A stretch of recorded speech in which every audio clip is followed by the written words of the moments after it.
longer, the Grand Prix scene moves to Europe, to Belgium. Not to the Spa circuit where the Belgian Grand Prix was held last year, but to Zolder, the scene of so many past Belgian Grand Prix. Now Zolder is very tough, it's very demanding. It's fairly flat, but it's twisty, it's hard on brakes, and it's going to be very difficult for the cars to go the race distance on a tank of fuel. And sadly, the man who won here in 1982, John Watson, is here just as a spectator.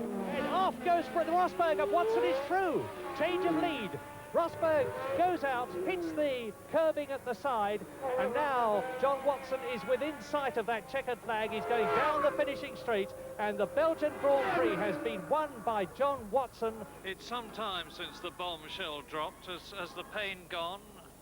Well, there wasn't really so much pain. It was there was obviously a disappointment, because it was like a marriage, really. I mean, I was together with Marlboro McLaren for 5 years, and when you divorce, you're still married, but in physical terms you're not. So I still find myself referring to the team and to aspects of that, so it is a little bit strange. But being here today was an interesting experience, not driving, but sitting in the pit wall and watching everybody else drive. You must find it ironic that your replacement in the Marlboro McLaren team, Alain Prost, is now leading the World Championship.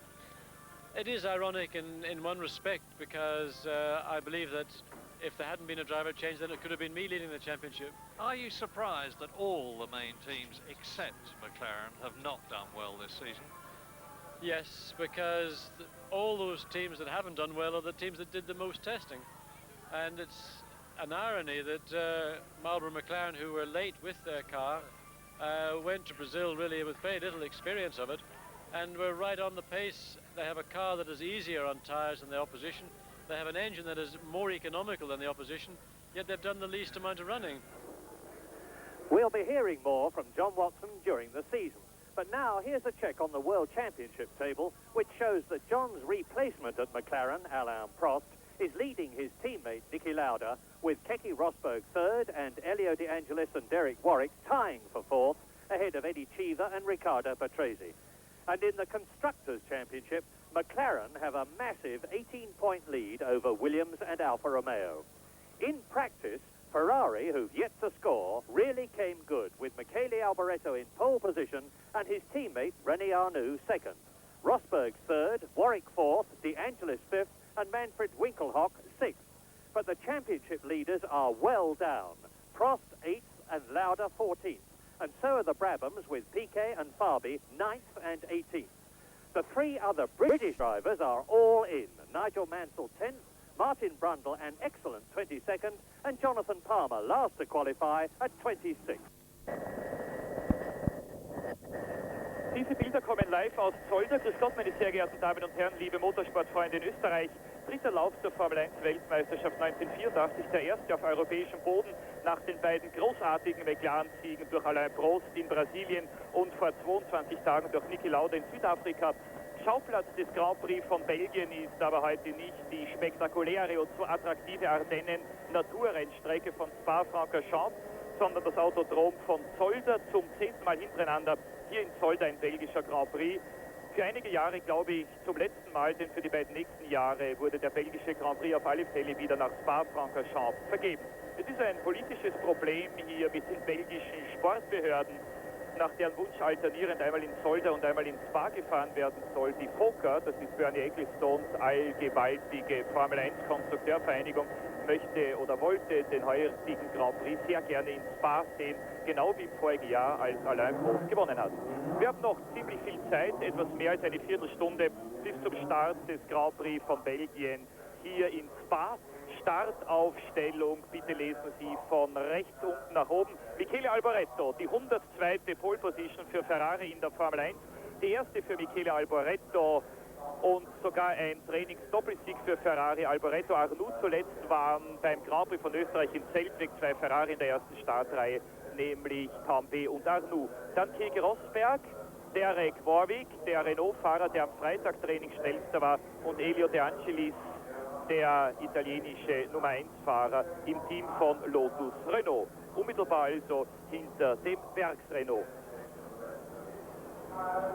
1:14,846 von Michele Alboreto. Das ist ein Schnitt von 205 km/h. Die schnellste der gefahrene Zeit, über eine Sekunde schneller als Alain Prost hier vor 2 Jahren.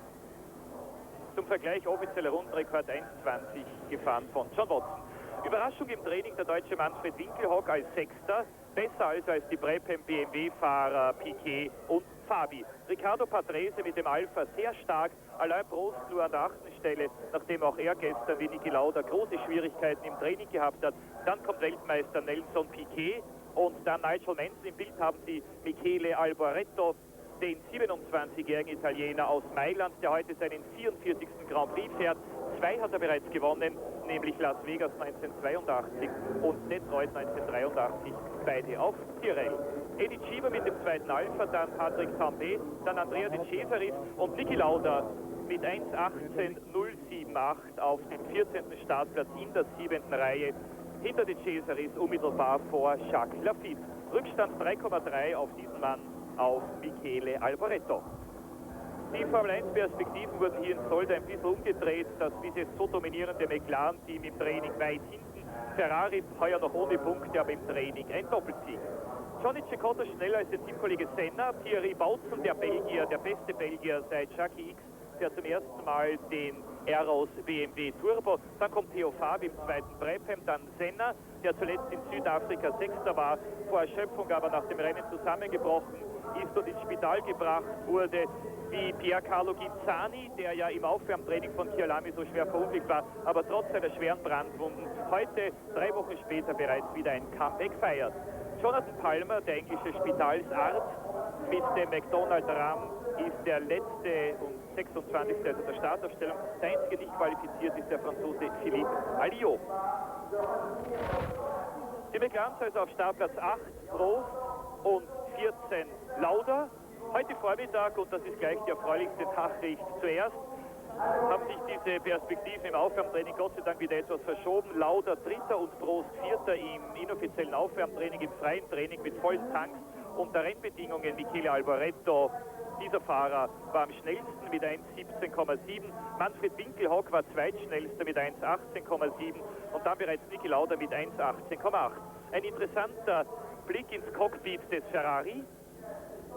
Vielleicht interessieren Sie Ladedruck und PS. Die Ferrari fahren im Training mit etwa 2,8 Bar Ladedruck, erreichen damit über 900 PS.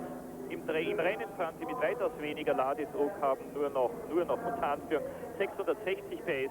Zum Vergleich die McLaren Tag Turbo von Lauda und Prost im Training mit 2,5 Bar Ladedruck und im Rennen werden sie heute mit 2,2 Bar beginnen. Das entspricht ungefähr 740 PS. Niki Lauda hat allerdings in Kyalami nach halber Distanz zurückgedreht auf 2,0 Bar, um Benzin zu sparen. Rene Arnoux hat bis jetzt 7 Grand Prix gewonnen, heißt dieses Zeichen. Der erste Sieg war ja in Brasilien 1980, der letzte in Zandvoort voriges Jahr. Ferrari hat hier in Zolder nicht getestet vor 2 Wochen. Man hat zu Hause sehr viele Heimaufgaben noch erledigen müssen. Man hat an der Aufhängung, man hat an der Aerodynamik der Autos gearbeitet und man hat den Rückstand hier in Zolder aufholen können. Das bewies der gestrige Trainingsdoppelsieg durch Alboreto und Arnoux. Allerdings weiß man, dass die Ferrari-Fahrer im Training immer stärker sind als im Rennen. Es liegt zum Teil an den Reifen, es gibt neue Radialreifen, die im Training schon sehr gut sind, im Rennen vielleicht noch etwas Entwicklungszeit benötigen. Auch die französische Konkurrenzreifenfirma, die unter anderem McLaren ausrüstet, hat neue Reifen eingeflogen und zwar heute Nacht direkt aus Frankreich kommen. Überhaupt sehr viel Hektik hier an den Trainingstagen von Zolder. Niki Lauda und Alain Prost haben am Samstag neue Vorderflügel bekommen, heute Nacht neue Reifen. Für die Brabham BMW-Fahrer Piquet und Fabi wurden nach 7 Motorschäden im Training heute Nacht extra aus München andere Kanister Benzin geholt. Es hat unkontrollierte Explosionen gegeben und wie gesagt 7 Motorschäden im Training. Keke Rosberg, Weltmeister 82, hätte damals schon hier in Zolder fast gewonnen, geführt bis in die vorletzte Runde und dann noch überholt worden von John Watson. Watson war hier während der Trainingstage, hat ein Interview für die BBC gegeben und hat gesagt, meine einzige Chance in die Formel 1 zurückzukehren ist im Augenblick die auf den Unfall eines anderen Kollegen zu warten. Keke Rosbergs neuen Overall kennen Sie, glaube ich, schon. Er ist jetzt gelb, nicht mehr so wie im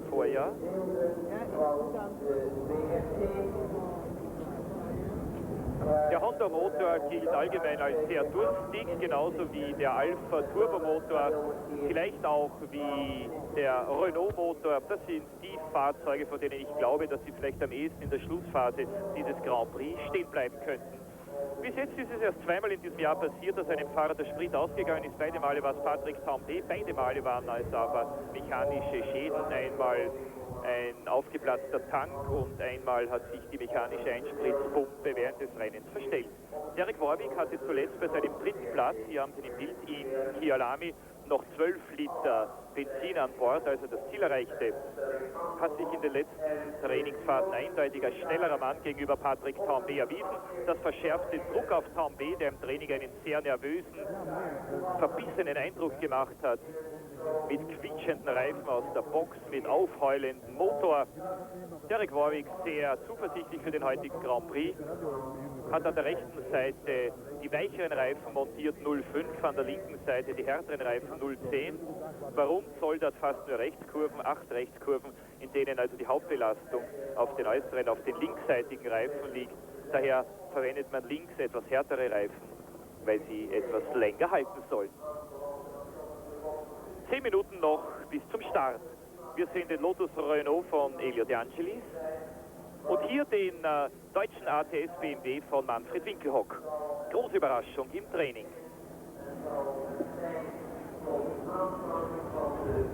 Sie sehen, dass das Benzin hier kühl gehalten wird durch einen Sonnenschirm. Es ist heute nicht sehr heiß hier in Zolder, es ist bei weitem kühler als an den Trainingstagen.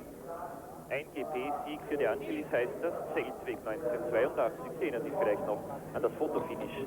De Angelis hier mit der weißen Kappe gegen Keke Rosberg.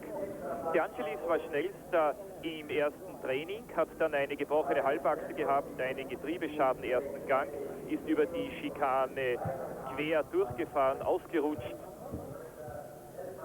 und hat so die Bestzeit aus dem ersten Training verloren. Manfred Winkelhocks neuer ATS. 5 cm breiter und 8 cm länger geworden. Dadurch hat man zum ersten Mal seit 2 Jahren das lästige Übersteuern dieses Autos weggebracht. 14-tägige, sehr harte Arbeit an diesem Auto. Winkelhock war im Training 6. Das ist sein bester Startplatz seiner Turbokarriere. Einmal war er schon 5. Das war vor 2 Jahren in Detroit in Amerika, damals noch mit dem ATS Ford. Winkelhock hatte heute im freien Training einen geplatzten Turbolader, musste dann auf den alten Wagen zurückwechseln und hat mit diesem alten Wagen dann die zweitbeste Zeit des freien Trainings gefahren. Riccardo Patrese, 2 Grand Prix-Siege auf Brabham, seinerzeit Monte Carlo und Kyalami, Jahresende.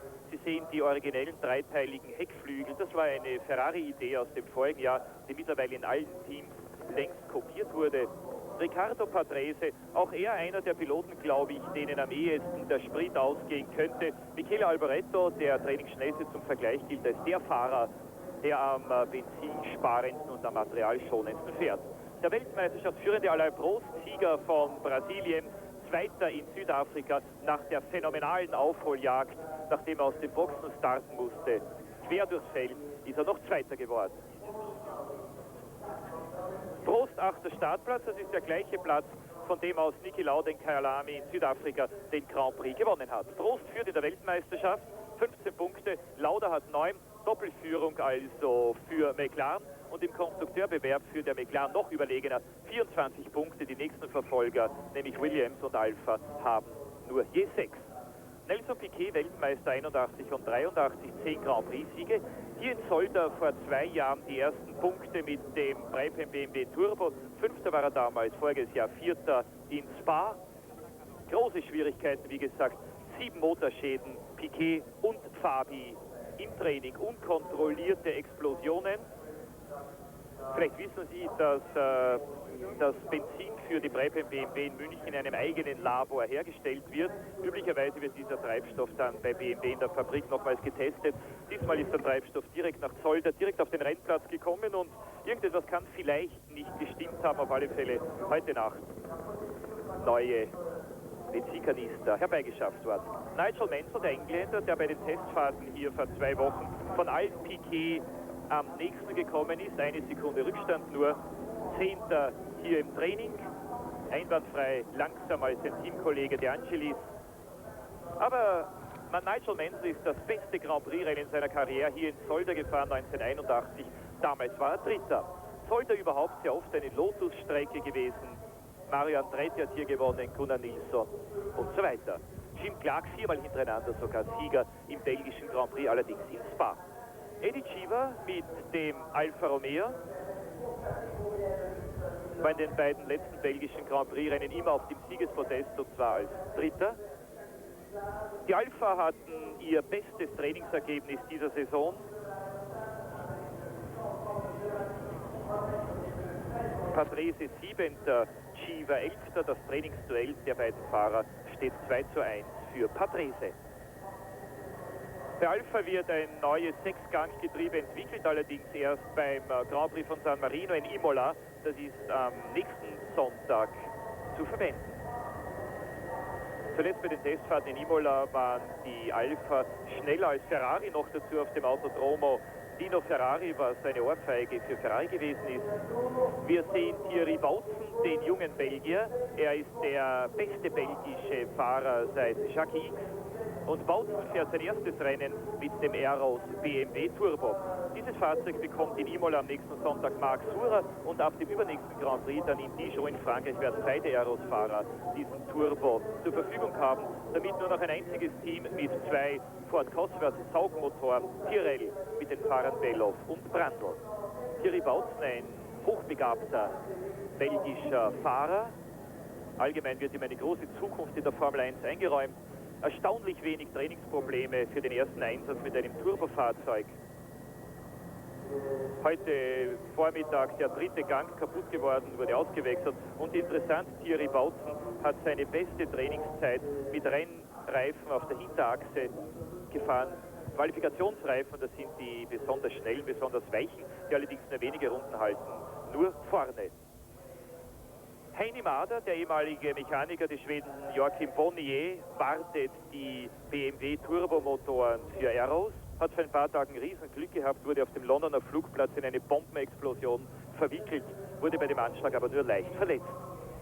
Maurice Philipp, der Konstrukteur des Tyrrell am Wagen von Martin Brandl, dieser junge Engländer, der 45. Fahrer der Formel-1-Geschichte, der in seinem ersten Grand Prix bereits Weltmeisterschaftspunkte erreichen konnte. 5. Platz in Rio de Janeiro.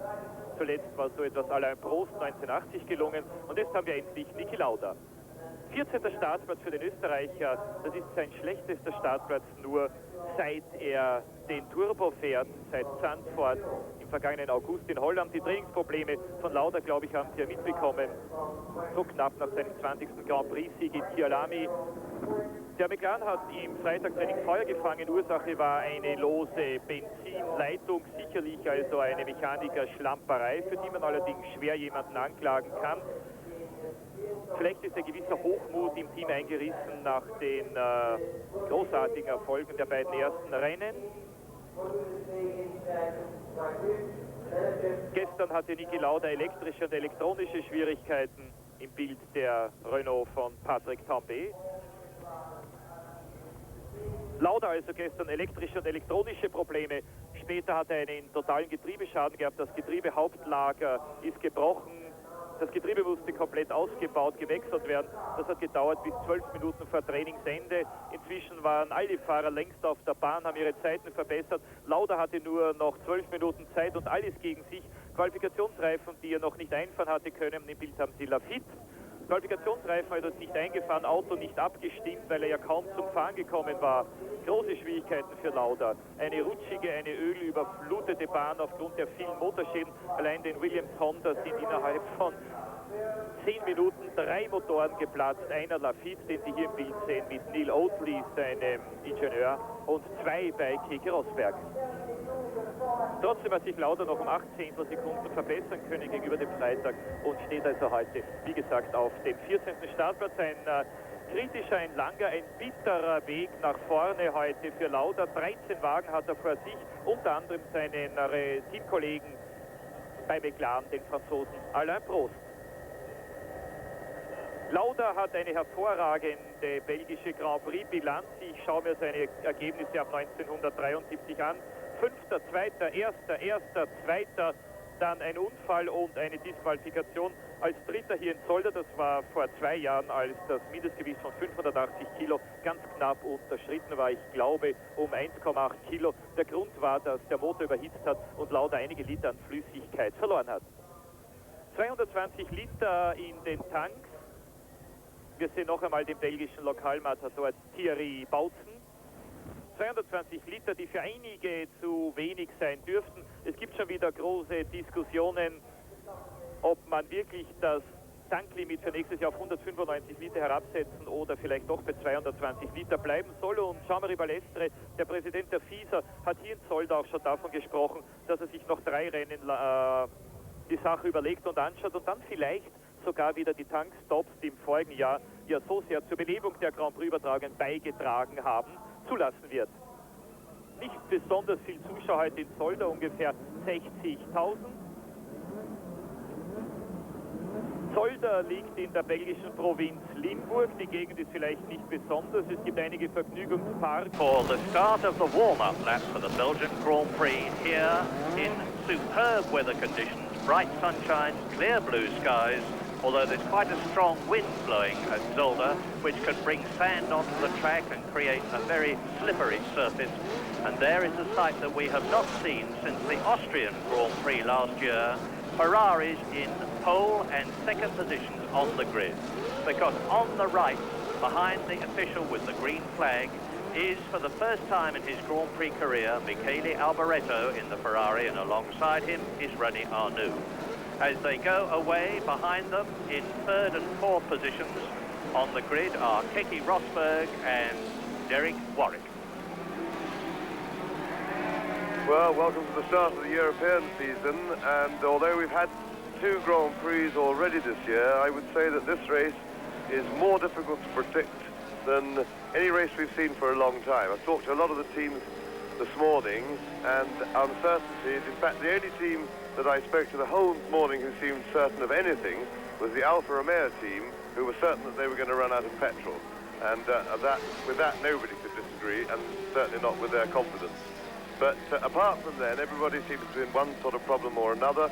The fuel regulations continue to provide a lot of headaches and a lot of head scratching.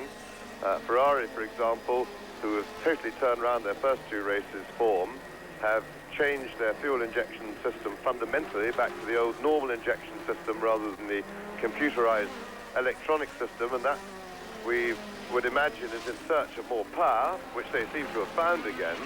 But it will be very interesting to see how their fuel consumption goes as a result of having more power available through what's supposedly a less accurate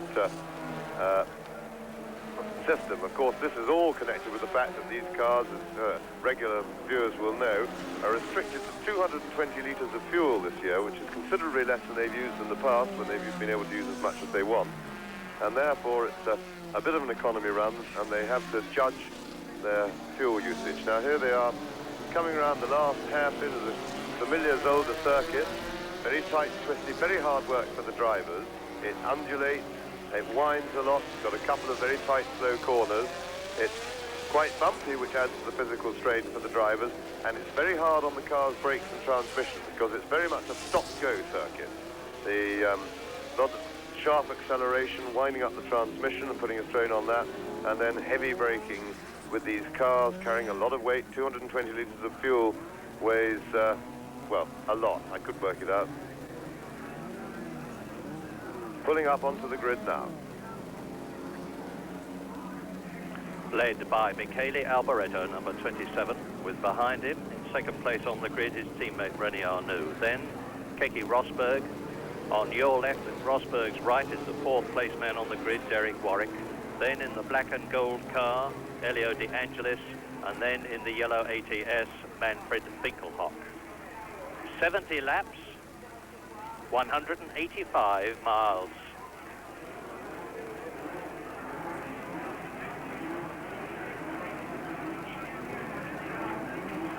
Derek Ongaro ready to press the light switch, which will take them from red to green and go.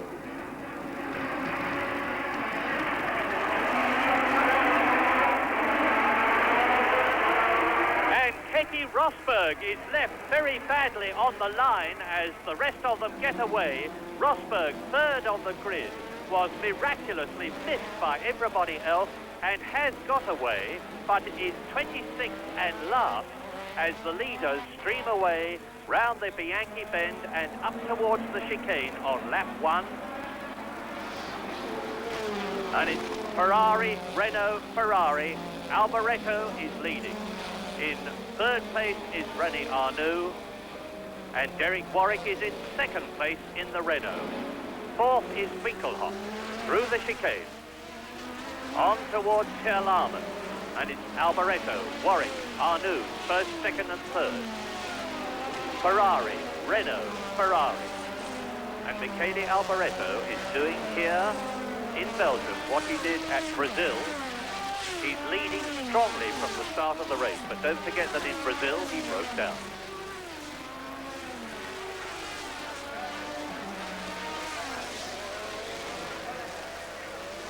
Derek Warwick in a strong position to challenge, keeping ahead of Rene Arnoux as they're coming down towards the end of the first lap, and this is the end of the first lap, and it's Alboreto leading, Warwick second, Rene Arnoux third, Winkelhoff fourth, De Angelis fifth, Riccardo Patrese sixth, and already Alain Prost, there he is, the third of the cars that you're looking at now. The red and white car is up into seventh position, Alain Prost, and he started eighth on the grid, so he's already made up a place.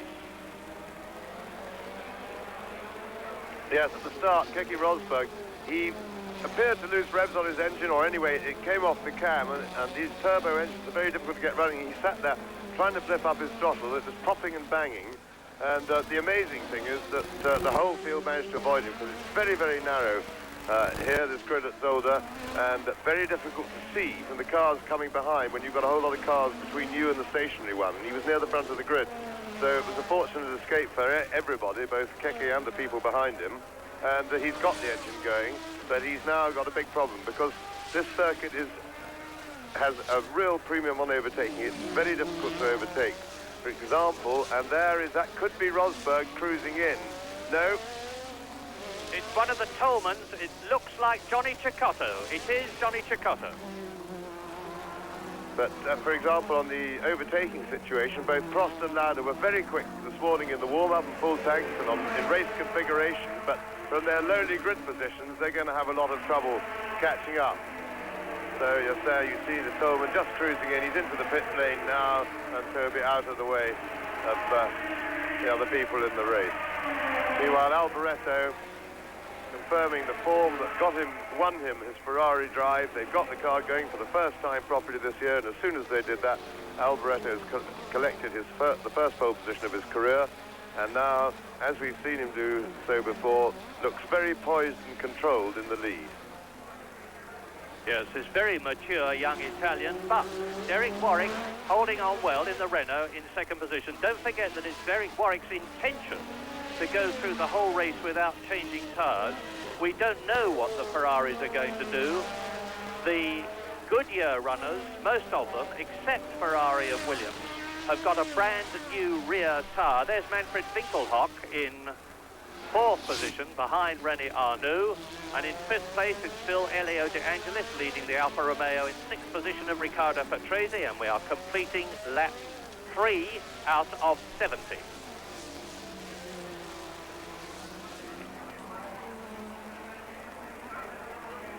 Nigel Mansell is in 15th position. Martin Brundle is in a strong 18th position, and he started 22nd. And Jonathan Palmer, the last of the four British drivers, is down in 26th position. Looking now at Derek Warwick on lap 4. And you can see the gap now between Alboreto, who's pulling away a bit from Warwick, who's keeping ahead. Now that is one of the Alfa Romeos out of the race already. It is that of Riccardo Patrese, who you see walking away.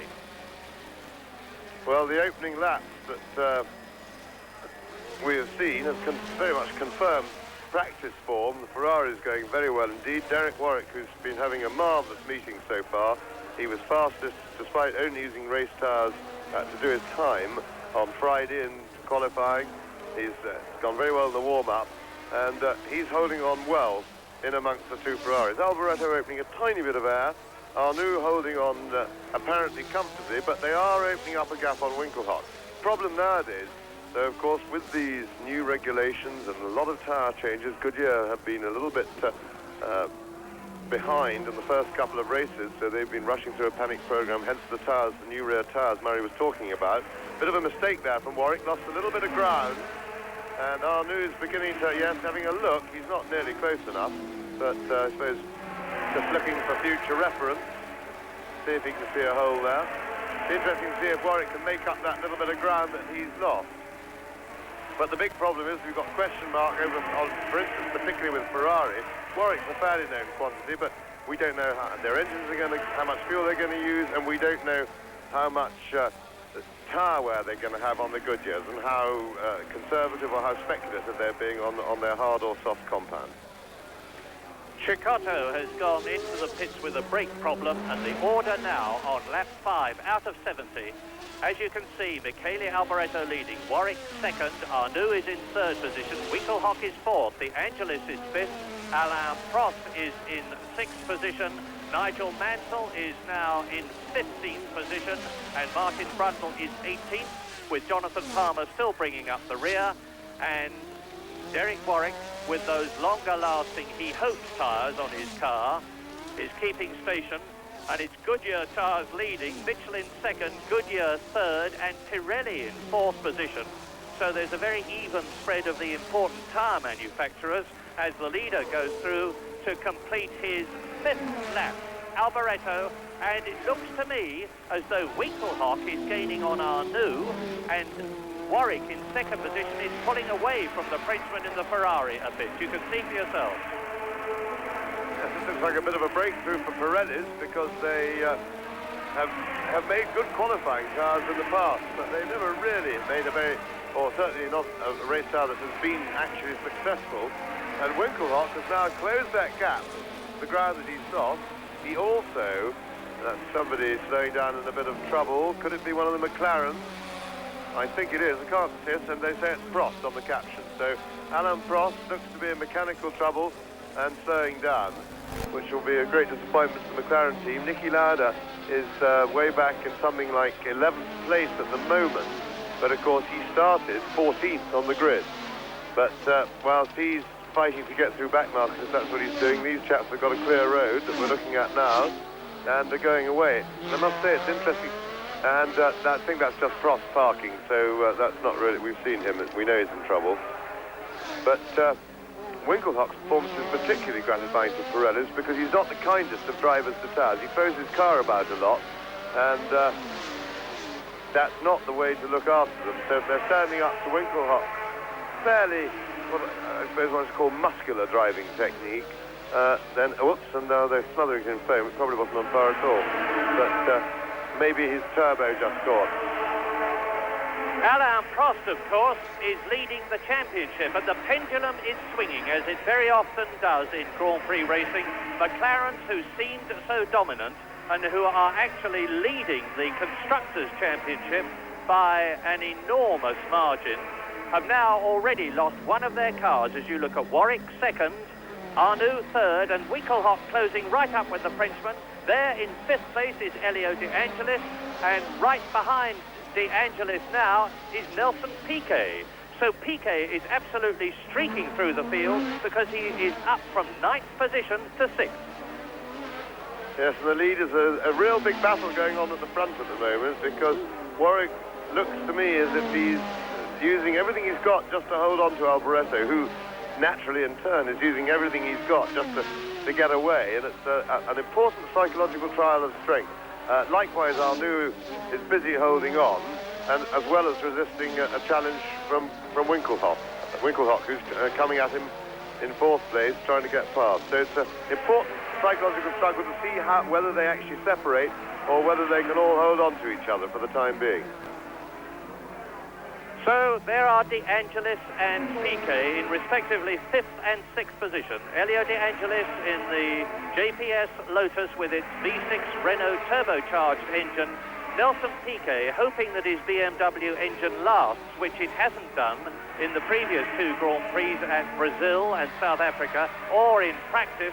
There is confirmation of the positions. You can see the gaps for yourselves. Ferrari's first and second, Renault third. Now this is where Piquet's got to get it dead right. He's got a bit of a straight here. The Brabham we saw in South Africa is very fast in a straight line, and he's got a chance to outbrake, but he's not close enough in fact. This is the problem with the Zolder circuit, because they're all running very big wings. The car in front makes a lot of turbulence. The car behind doesn't grip as well when he's close because of the turbulence of the air. And so the closer you get, the less grip you have, and it's the old problem of getting close enough. That's Thierry Boutsen in the pits, the Belgian, in his first race in the Arrows BMW, and it looks as though it may well be over already. They had balancing problems getting the car to run cleanly during practice, but there's a terrific scrap going on behind the 5th and 6th men, where there they are, De Angelis and Piquet, because Eddie Cheever, who has done extremely well for Alfa Romeo this year, is going to be coming into your picture as Piquet goes through and takes Elio De Angelis and 5th position. So Nelson Piquet, the reigning world champion, on lap 9 out of 70, goes up to 5th position. He's already pulling away from Elio De Angelis. Behind Elio De Angelis, who is now 6th. In 7th place is Eddie Cheever, going well in the very nimble Alfa Romeo, but a car that, as James said earlier on, is going to have problems completing the race without running out of fuel. And just behind Eddie Cheever in 8th position is Patrick Tambay. Now Nigel Mansell is up to 14th, Martin Brundle is up to 16th position. And there is the race leader.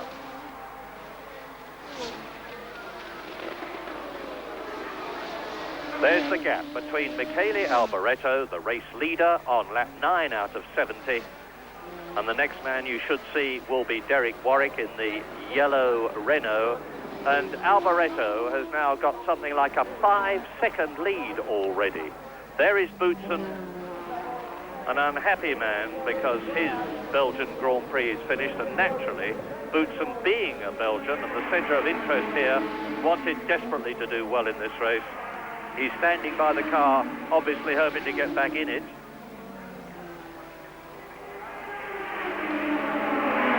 Harvey Postlethwaite, the man who designed this Renault that you're looking at now, said yesterday that they knew that the C4 Ferrari that Alboreto is driving was better than the C3 last year's car, and they just had to persevere with it. Well, they did persevere. They got a new kind of fuel injection.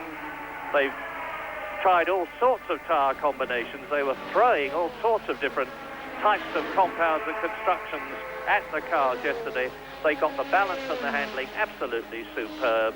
Michele Alboreto, who has driven for Ken Tyrrell for 3 seasons before he went to Ferrari, is now showing just how good he is. There is Warwick, who is second, but where is Arnoux, who should be in 3rd position and was closer to this than this to Derek Warwick last time I saw him. Meantime, Keke Rosberg is surging through the field. He started last at 26th. There's Arnoux in the background, and Keke Rosberg is now up to 11th position on the 11th lap out of 70. Derek Warwick second, in the background Arnoux third. Winkelhock is still in 4th position. Piquet 5th, De Angelis 6th, Cheever 7th, Tambay 8th, Lauda 9th, Vichesa is 10th, Rosberg 11th, and Teo Fabi in 12th position.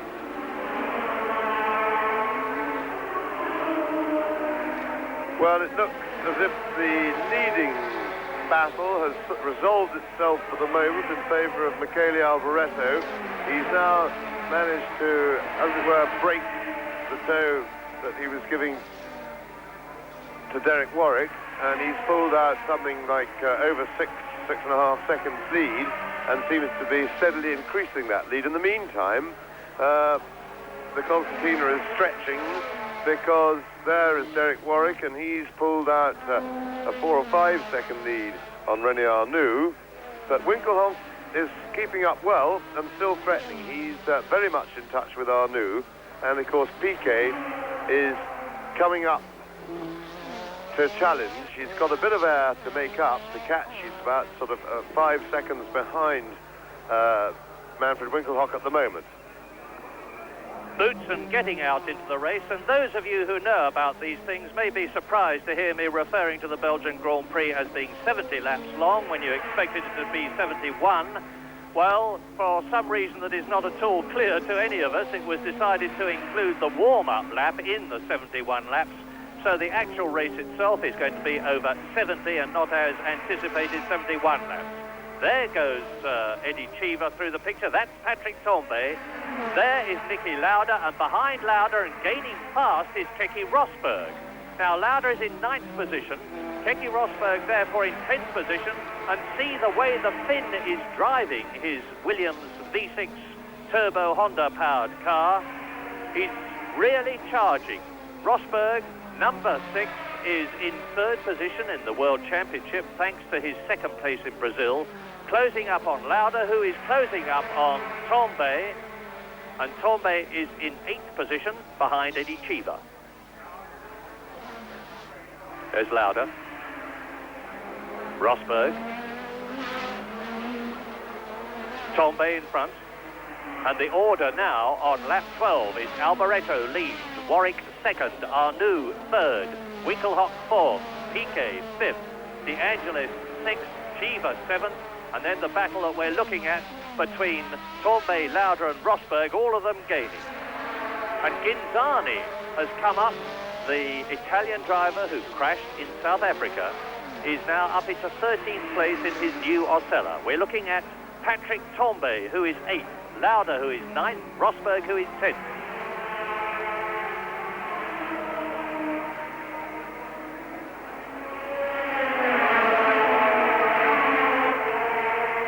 Renault, McLaren and Williams, with respectively Renault, Tag and Honda engines.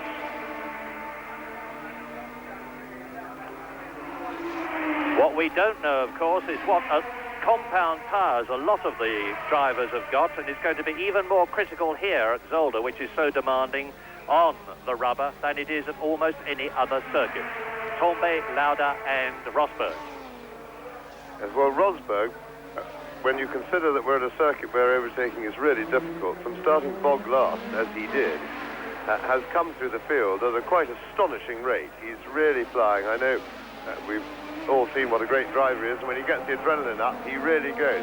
But now is the time that it really matters. We've got to watch, because he's just arrived, if you like, at the back end of Division 1. He's now playing in the big league, whereas he was, by and large, passing the Division 2 men to get to where he is, and things are going to be a little bit tougher. And also, his right front tyre, to me, looks a little bit marked. I only had a glimpse of it then, but that... it may be, he will have to be careful when charging that hard on these marginal tyres. Then, of course, it's difficult. And it looked like a bit of a mistake from Lauda there. And Rosberg's taking advantage of it. It's down the inside with the power there. Lauda made a bit of a mistake, so Rosberg makes up a place. Now let's see how he can deal with Patrick Tambay. Keke Rosberg, the world champion of 1982, moves up to 9th position ahead of Niki Lauda. Look at it again. He forces through on the inside, holds his position as he goes into the bend.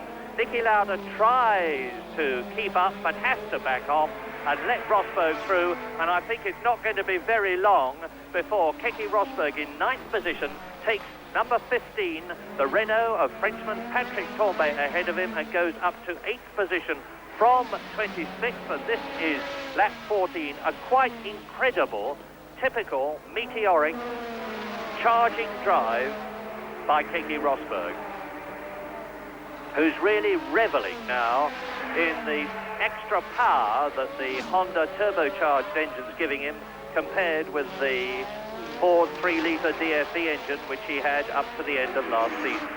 Tambay 8th, Rosberg 9th, Lauda 10th. And it's still Alboreto leading, Warwick 2nd, Arnoux 3rd, Winkelhock 4th, Piquet 5th, De Angelis 6th, Cheever 7th. And look at this. Keke Rosberg challenging Patrick Tambay, and he forces his way through, obliges Patrick Tambay to take the wide line, and goes through and takes 8th position. Yes, terrific stuff. Well, the extra power of the Honda engine we saw in South Africa, but what we saw there very clearly, this was before that, coming through the corner that made it the chicane, was the extra traction and grip that Rosberg was able to exert, and that would be a tribute both to his chassis and to Goodyear, who are certainly showing that they bounced back. They definitely struggled the first 2 Grand Prix of the year, but and Lauda now having a little bit of a look at Patrick Tambay, but without success that time. But with the Ferraris up in front on their rubber, looking very good indeed, we'll have to obviously weigh this more carefully by the end of the race when we're looking at it with hindsight to see how well they wore compared with the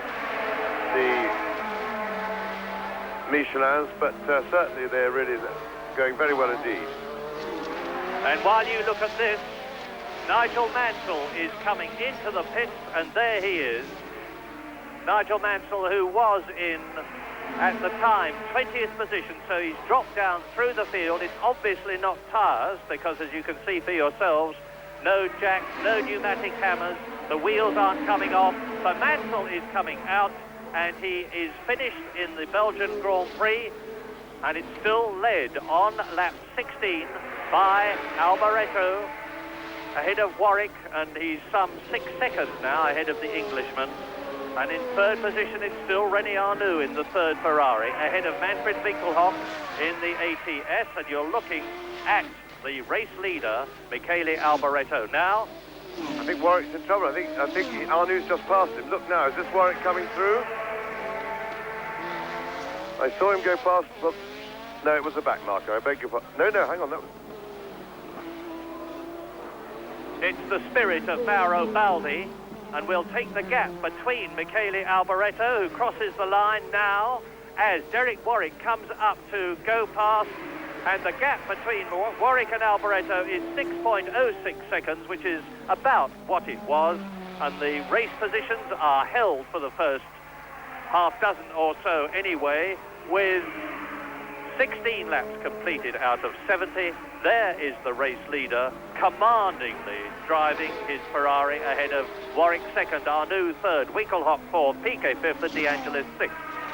Yes, apologies for that. I nearly gave myself a heart attack. I thought I'd seen Warwick slowed down when we had a glimpse there, but it was Alboreto passing the back marker. Martin Brundle, that you see the third of this batch, and his teammate Stefan Beloff are in 13th and 14th positions, chasing Andrea De Cesaris, who is 12th. And this is a fascinating battle, because as I said earlier on, the 2 nimble 4 DFV-powered Tyrrells, with their light weight and their softer tyres, are at a much better advantage at Zolder. Mansell's gone out with a clutch problem, and there is Jacques Lafitte.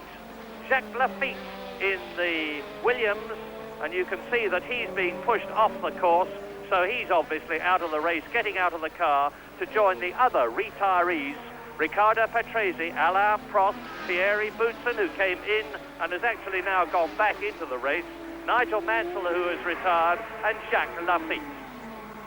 Lap 18 out of 70, Alboreto that we're looking at leads, Warwick second, Arnoux third, Winkelhock fourth, Piquet fifth, De Angelis sixth, Eddie Cheever seventh, Keke Rosberg fighting his way through and is now in 8th position, ahead of Tambay 9th and Lauda 10th, Teo Fabi is 11th, and then there's that battle for 12th position between De Cesaris and the leading 3-litre cars of Stefan Beloff and Brundle, both in Tyrrell.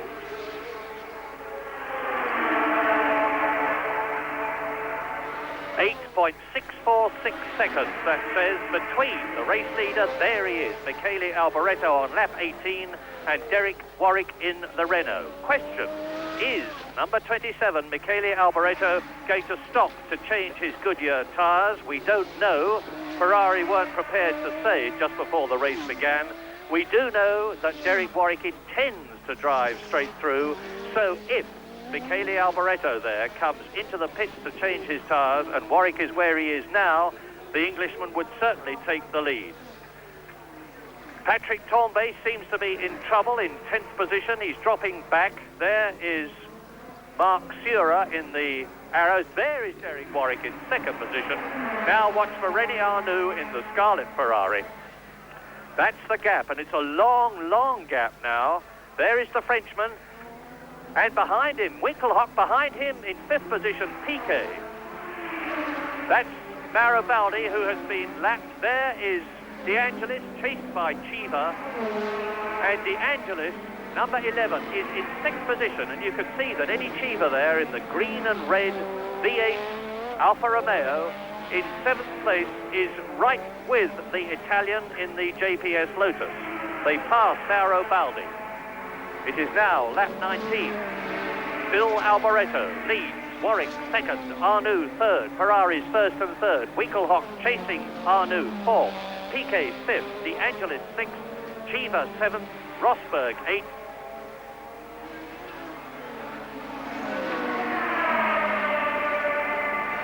You're watching the battle between Elio De Angelis and Eddie Chiva for 6th position. JPS Lotus leads Alfa Romeo. Italian leads American.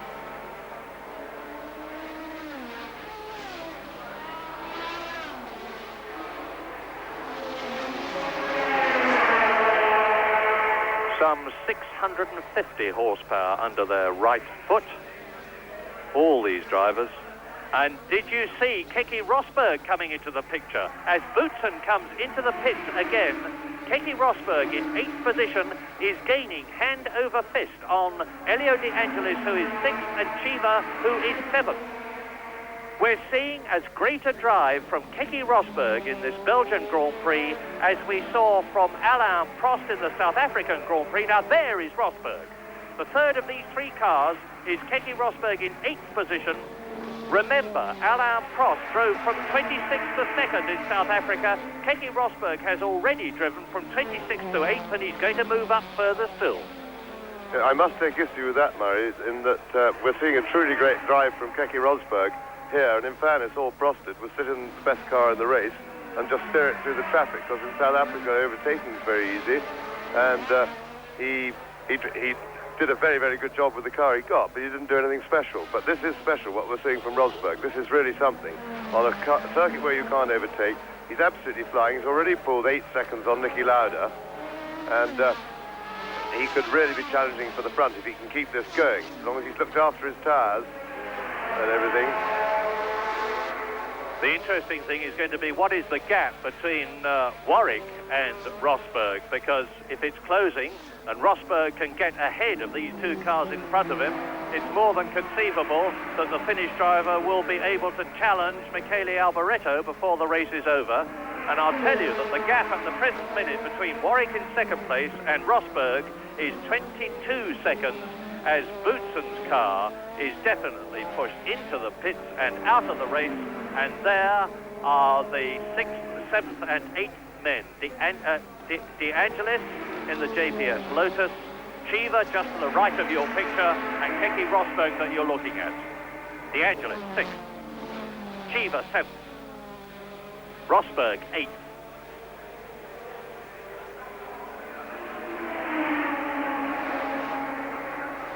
And Rosberg is really harrying Eddie Chiva now for 7th position.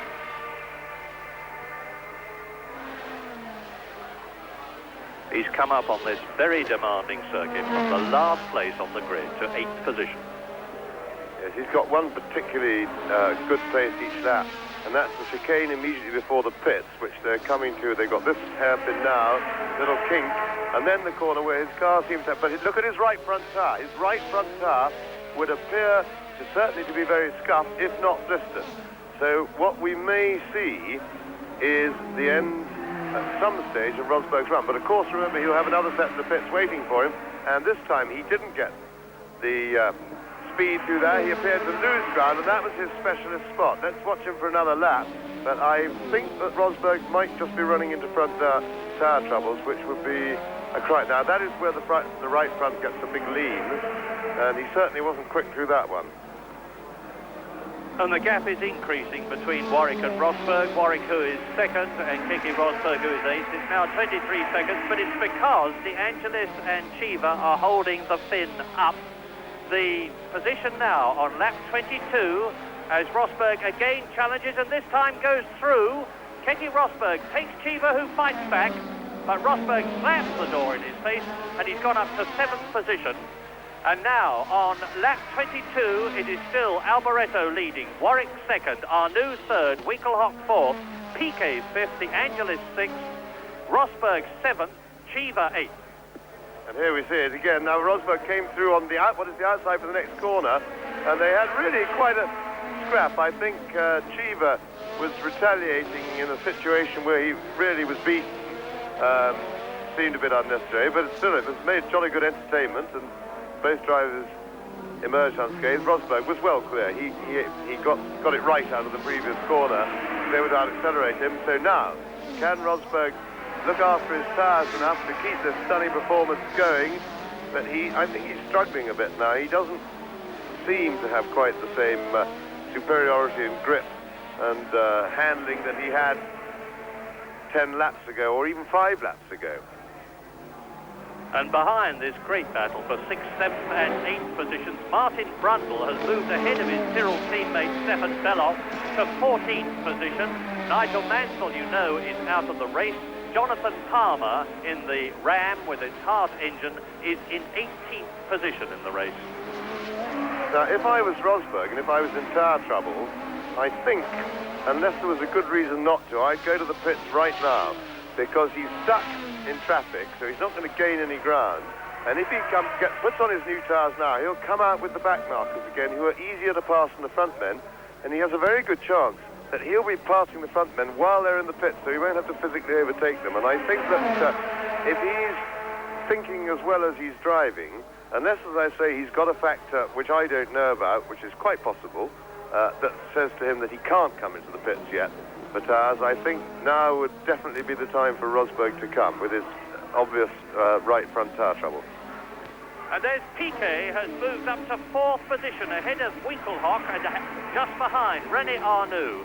So Nelson Piquet, who had a pretty dreadful practice because he qualified in 9th position, which is very low for him, has now moved up ahead of Manfred Winkelhock into 4th place. Piquet in the Brabham BMW, and you're looking at Winkelhock in the ATS BMW. And there is Piquet chasing Rene Arnoux for 3rd position. Arnoux 3rd, Piquet 4th, Winkelhock is in 5th position. Then it's De Angelis, then it's Rosberg 7th and Eddie Cheever 8th. And Michele Alboreto, of course, is still some 6 seconds ahead of Derek Warwick on lap 24 in 2nd position. Piquet there, 4th place.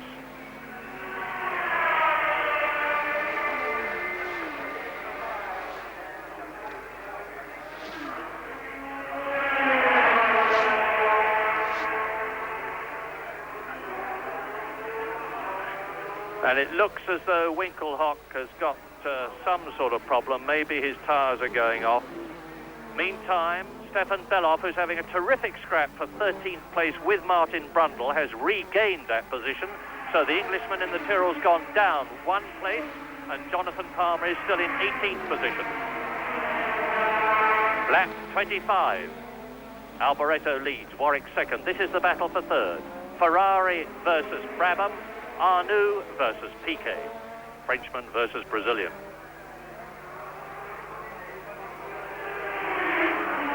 And Piquet's definitely gaining. Look at this! Superb! Nelson Piquet on lap 25 takes Rene Arnoux and 3rd position, and the Frenchman is dropping back, and now they're all closing up, because with Piquet to 3rd position, with Arnoux 4th, Winkelhock 5th. Yes, and that was just a marvellous piece of opportunist overtaking from Nelson Piquet. Very brave, too. Piquet, for all his great skills and everything, and the very few mistakes he makes, got plenty of bravery as well. He's really charging. And that is Warwick in the pits. Tambay? Patrick Tambay in the pits, the first of the lead drivers, or the drivers who are within the first dozen, to change his tyres. Getting up to racing speed, Patrick Tambay, and the way to tell the Frenchman's Renault from Derek Warwick's, because their helmets look the same, that Tambay's car has a red flash on the rear tail, on the tail, and Derek Warwick has a blue.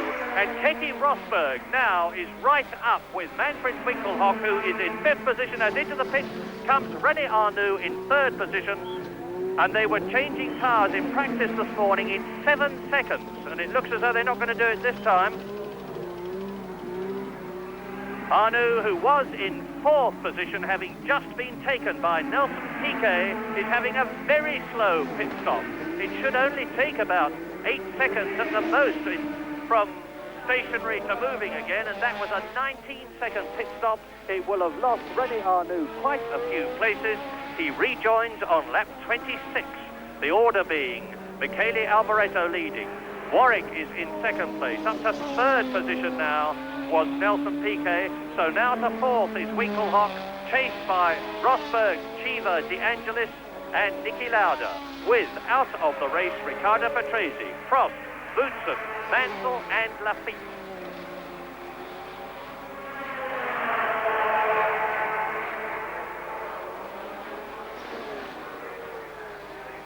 Rene Arnoux, having rejoined the circuit after his pit stop for tires. On his own on the circuit. Where he is in relation to the others, I don't know until the rest of them come through at the end of the lap. But he's obviously lost a good few places, but is still his teammate Michele Alboreto in the lead. Now, I say again, there is Alboreto. I say again, don't forget that Alboreto may be coming in to change tires, and I think the may is much more likely to be almost certainly now that we've seen Arnoux come in. It seems unlikely to me that the Ferraris will be racing on different compounds, one of which would last longer than the other, and if they were, I wouldn't have expected Alboreto to be in the lead by as much as he was. And if Alboreto here in the lead on lap 28 out of 70 does come in to change his Michelin his Goodyear tires, and there is De Angelis walking in, that means to say that Derek Warwick would take the lead. My apologies, it looked like De Angelis, it is not. It is Francois Arnoux, the Frenchman, the Ligier driver in his first season of Grand Prix racing, and that's a Williams parked by the side of the circuit there. Lafitte's car that you saw go out of the race some time ago, being pushed by the marshals. Now here is Alboreto.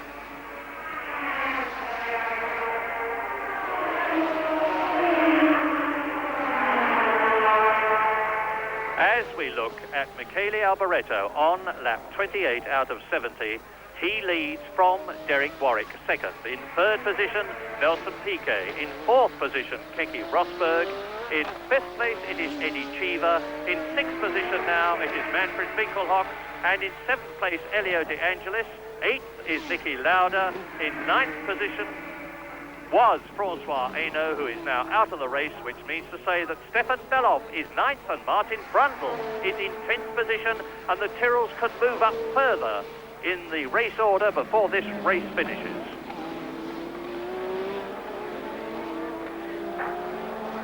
You're watching Michele Alboreto in the lead on lap 29. There is Derek Warwick, 2nd.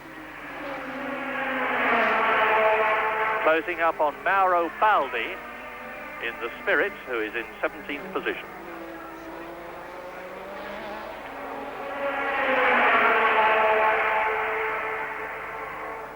Is Baldi going to let Derek Warwick through? Yes.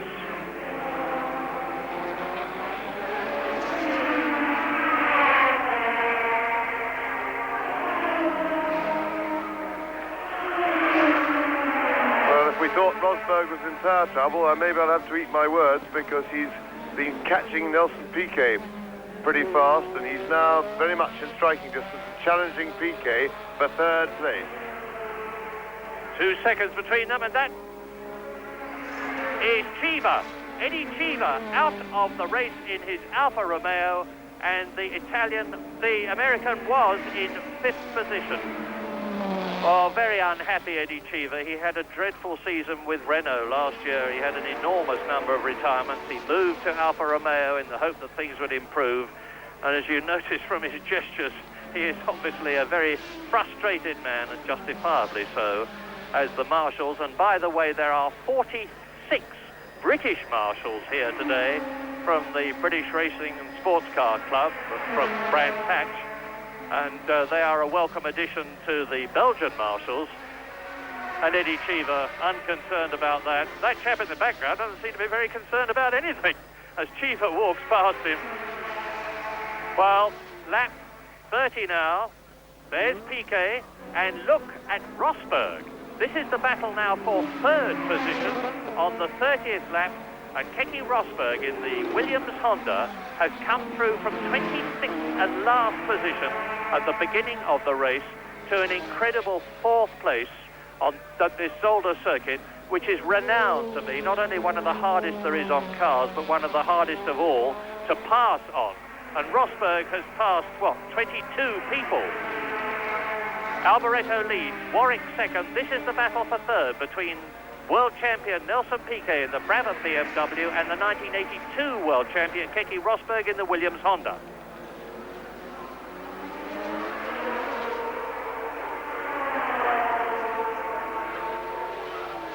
Yes, I'm just trying to have a look at the right front tyre on Rosberg's car, and I think it looks as if, well, obviously, I said it was either scuffing or blistering before. If it's blistering, it doesn't clear up, and the tyre is damaged and doesn't recover. But it looks now. This is where we get the best shot of it, and we think we do. No, we do.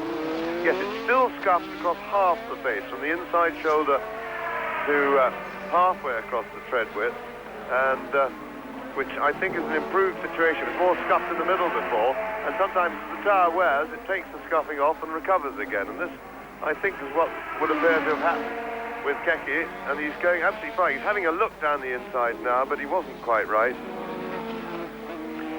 Coming into that corner at something like 150 to 160 miles an hour, despite what a short straight it is before that. So he's got to get everything absolutely right before you start doing anything too fanciful there.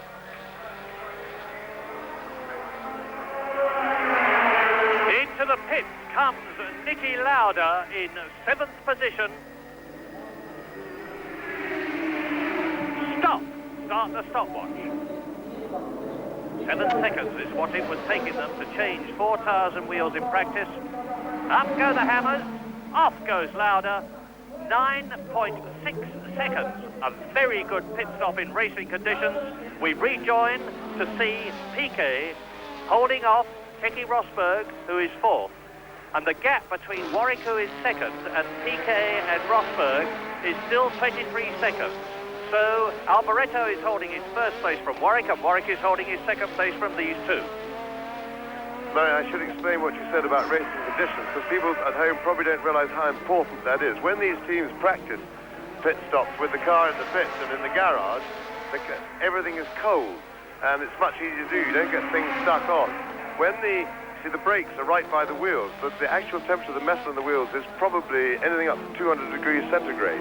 And the same with the hubs, and the tyres are running at something like, well, about 240 degrees Fahrenheit on their tread. So everything in that area is absolutely red hot, and it makes it very difficult to handle for the mechanics, and of course the big chance of things getting jammed on, because there are different metals used in the wheels, and so sometimes they expand at different rates and therefore cause jamming. So it's very, very different doing it in racing conditions than knocking off 6.5, 7-second stops in the garage. The battle between Piquet and Rosberg for 3rd position. And whilst we watch this, think on this, the incredible Tyrrells of Stefan Belloff and Martin Brundle. The unsponsored Tyrrells are now up to 8th and 10th positions, although Martin Brundle seems to be slowing a bit. Lap 33, just about half distance. And I think, was that Piquet making a mistake? It was indeed. Piquet went wide at the hairpin, slid off, lost traction, and he's let Rosberg through. And that's a terrible mistake by Piquet, because I don't think he's going to catch Keke now. He's been hounding him for several laps. That was probably caused by the pressure. I say it was a terrible mistake. It was a mistake that cost him his place for the time being. I think Keke would have got him later, but probably because he was fighting Keke's superior speed, he just overstepped the mark a tiny bit.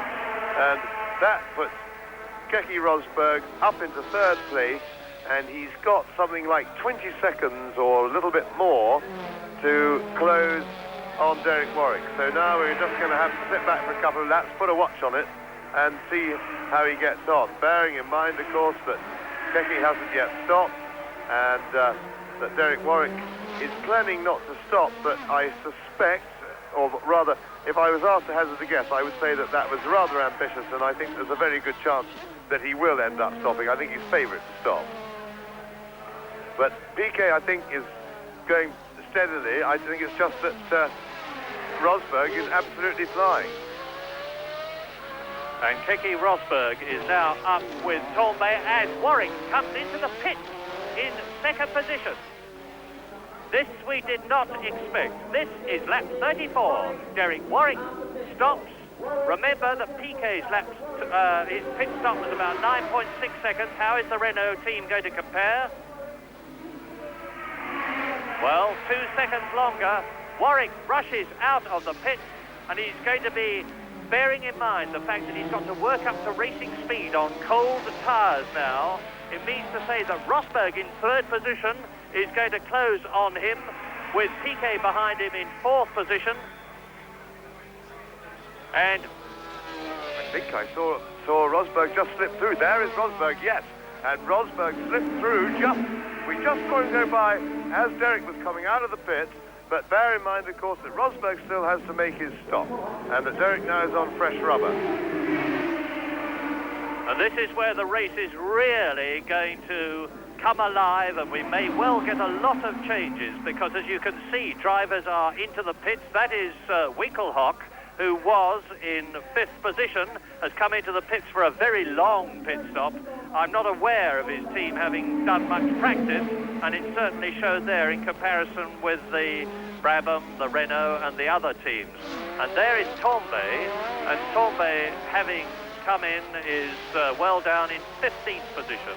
And now on lap 34, it is still in the lead Alboreto, second is still Warwick, third, as you know, is Keke Rosberg, fourth is Piquet, fifth De Angelis, sixth Winkelhock, seventh De Cesaris, eighth Selov, ninth Farby, 10th Brundle, 11th Arnoux, and in 12th position Niki Lauda.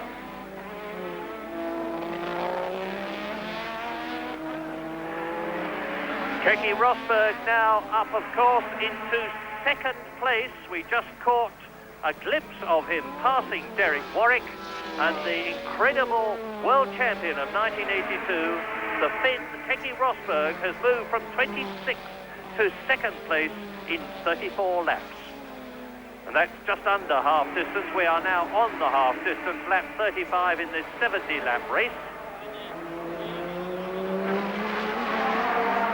Yes, despite the fact that Keke's tyre right front seems to be all right, I still in a way stand by the tactical comment that I made, and I really think he should stop now. I don't think there's any future for him soldiering round out there, unless of course he's trying to do the race without, and there's always that possibility.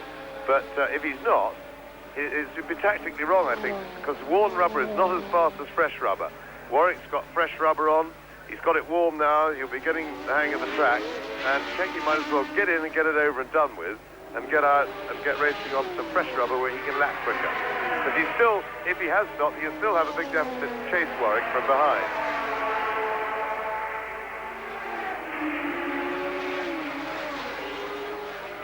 And you're looking at Theo Farby, who is in 8th position and is being caught by Michele Alboreto, the race leader.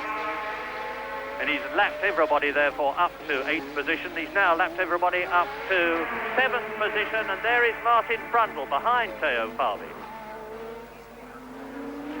Lap 36, just over half distance, and number 27 in the red Ferrari, Michele Alboreto, who has led from the time the lights went to green, is still in the lead. And off, incredible, off goes Alboreto. Now that could mean that his tyres are greening and are going off, and that Alboreto will have to come into the pits in the lead. I want another look at the back of his car, because as he drove away at least, I thought I saw something possibly hanging on the rear suspension. Now look at him, sides wide. He gets onto the slippery stuff. Now, he's bumped over the curb there, and that could have damaged his bottom right rear wishbone. Now, as the picture clears, now, have a look by his right... No, it's an optical illusion. I think it looked solid, or what I thought was something off wasn't. So, let's hope he's undamaged it. Now, he still has enough of a lead that he could get into the pit and get out again, but even before Rosberg arrives, who we imagine is going to stop himself. And he's got a huge lead on Derek Warwick of over 50 seconds, or approximately 50 seconds, before he went and lost a bit of time there, but it wouldn't be more than a couple of seconds. So, let's have a look, see if he's heading up towards the pit entrance right now. He's not bothering to go in, he's staying out for another lap, at least another lap. We don't know. Ferrari were very unforthcoming about what the tyres they were running, and we don't really know whether he's running a compound that he thinks he'll be able to do the race on or not, although I would somehow doubt it with his when one saw his early speed. I don't think that could have been a very hard compounded tyre. We've made some remarks about the fact that the Goodyear tyres weren't as good as the Michelin this year. Well, that certainly isn't the case in this race, because Alboreto, of course, is on the Goodyear tyre. He's led all the way. This is lap 37. You're looking at the race leader, Alboreto, who's got a substantial lead over Keke Rosberg, who is in second place in the Williams Honda. And in fact, the exact lead is 43.8 seconds. So Rosberg is actually gaining on Alboreto. And don't forget that it could well be that Alboreto has got some sort of tyre problem. In second place is Keke Rosberg. In third position, it is Derek Warwick. In fourth position, it is Nelson Piquet. Fifth is Elio De Angelis. Sixth now, listen to this, is Stefan Beloff in the Tyrrell. In seventh position, it is Theo Fabi. In eighth position, it is Brundle. And there is Brundle in eighth position, who is about to be lapped by the race leader, Michele Alboreto. The Tyrrells are really coming up through the field, as Ken Tyrrell prophesied they would.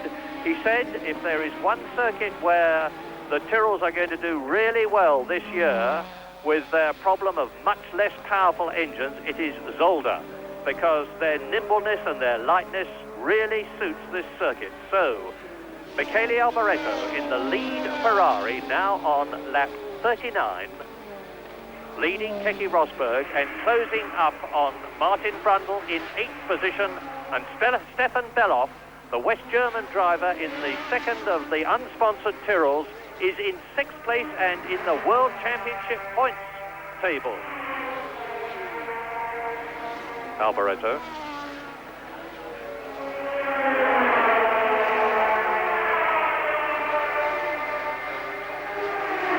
That's Arnoux, of course, is a lap behind. And Brundle being ever increasingly caught, not surprisingly, by Alboreto, as Theo Fabi goes through in the Brabham. And Brundle is right with Fabi, who is 7th. Now there comes Alboreto. Finally, and at last, Alboreto has come into the pit. And I was just about to say, I thought probably he wasn't coming, because I cannot see the logic in the thinking of anybody in this day and age stopping after half distance, which we've already passed. We'll watch his pit stop, then I'll explain why.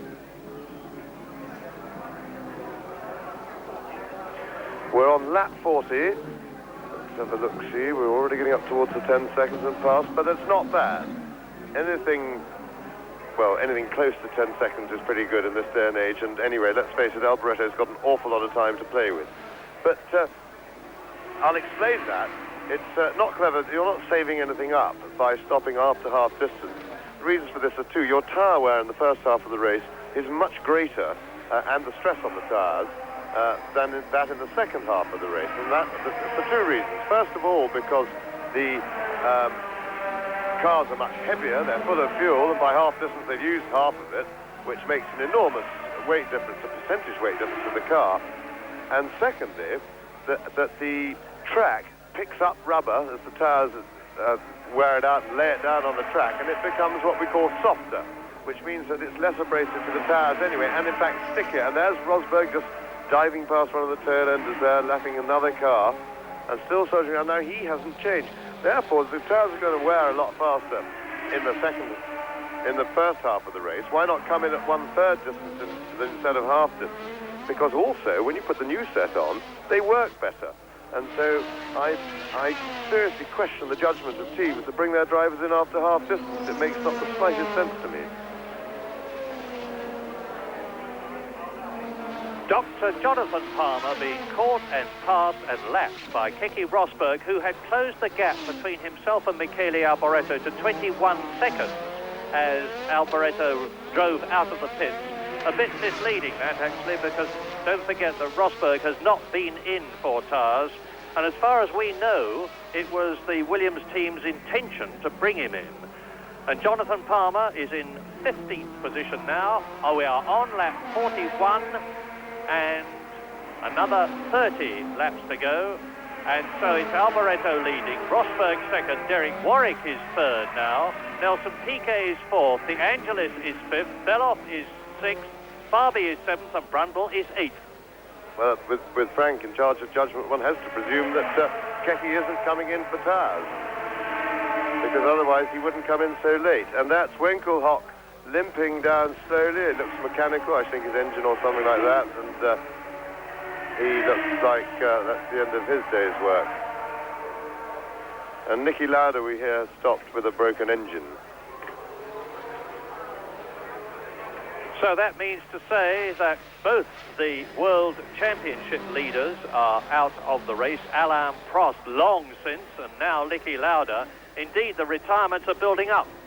It must be a tactical ploy by the Williams team, by Frank then, because I see the Williams mechanics getting ready, just looking across at the pit road. That doesn't necessarily mean that he's coming in, because these teams nowadays, they stay in a state of readiness throughout the race, but you can look down at them and you see them getting sort of specially ready if they're expecting the driver in, obviously, and there's the whole area is cleared and ready, so I think maybe Keke's coming in. So there may be some special tactical reason for Frank to make this a late pit stop, but Keke's actually stayed out for one more lap because he's just gone past us.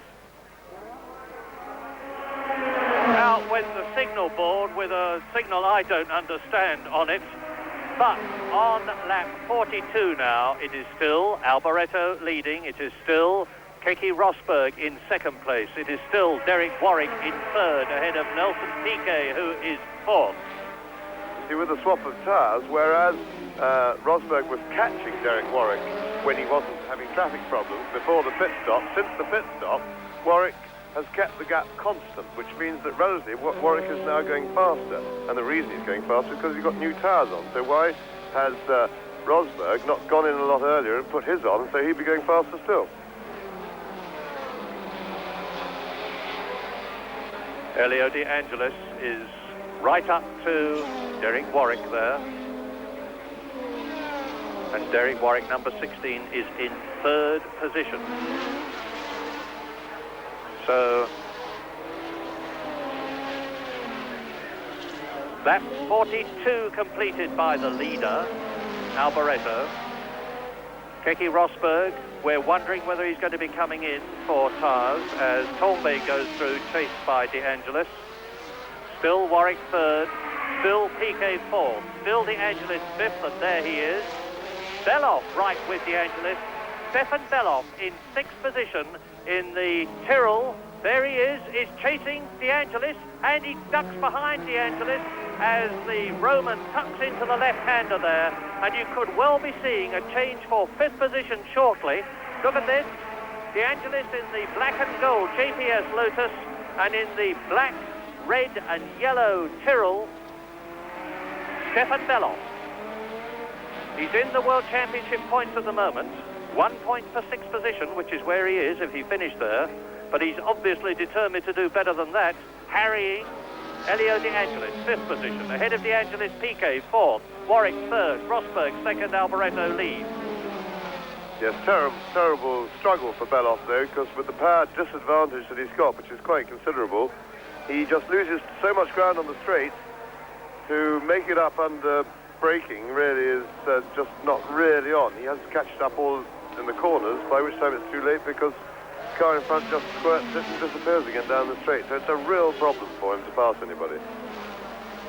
The car ahead of these two is Patrick Tambay, the Frenchman, in the second of the two Renaults. He's in 12th place, a lap adrift, the leaders. And into the pit now comes Keke Rosberg for his anticipated pit stop in second place on lap 44. Patrick Head bends over. The car designer speaks briefly to Keke Rosberg. The hammers hammer, the wheels come off. Keke Rosberg sits impassively there. It's a rather longish pit stop compared with some of the others. 15.7 seconds. The Honda turbo engine rumbles as Rosberg drives out, and he should still be in second position. Alboreto leading has made his tyre stop. Rosberg in second has made his tyre stop. Warwick has made his tyre stop. Keke is in fourth position. De Angelis fifth, Belov sixth, right with the JPS Lotus. And here's Rosberg up to racing speed, chased by Senna. That's Rene Arnoux, and I don't know which car that is. One pulling off to the side, looks like a Ligier, and one tucked into the side with fire marshals running. Obviously the fire extinguishers have been used. That creates a cloud of extinguisher foam. There seemed to have been an accident. That tyre wall is all torn apart, and it's on the other side of the track. So that's one car who may have hit it. It looks damaged the way it was said to be. There was a car off on the left of the track. So it looks, anyway, as if there's been some sort of accident there. Although, judging from the way the tyre walls, I would think it's just a bounce off, and the fire extinguisher is probably more precautionary than a fire. Well, as I say, what I can see at a glance, it doesn't look too serious. And it looks to me like one of the Ligiers which has gone off, in which case it must be De Cesaris with Arnoux already out of the race, but we don't know that for certain, and we'll confirm as soon as we can. That's Martin Brundle in 8th position in the blue car. Now we look at Rosberg. Brundle is right up with Arnoux, who is 7th, behind Belov, who is 6th, De Angelis 5th, Keke 4th, Warwick 3rd, and Rosberg in 2nd position. The leader, Michele Alboreto, the lap 45. Jonathan Palmer in the Ram with its Hart turbo engine into the pits for a change of his Pirelli tyres.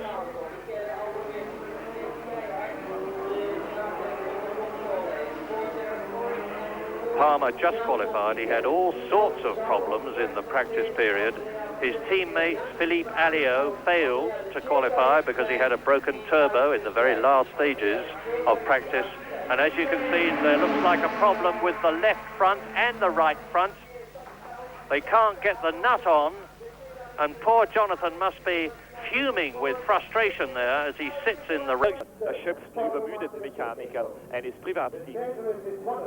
Fast 40 Sekunden der Boxenhalt von Jonathan Palmer. Rosberg, Senna, Arnoux und dahinter Brundle.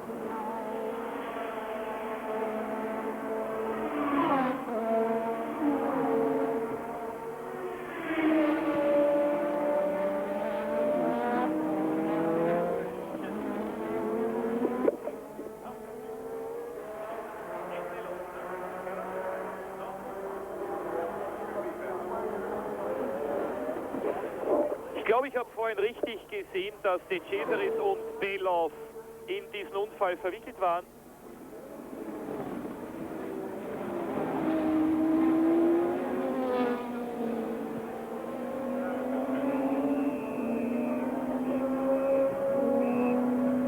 Nein, Belov kommt jetzt gerade wieder an Start und Ziel vorbei, aber De Cesaris fehlt.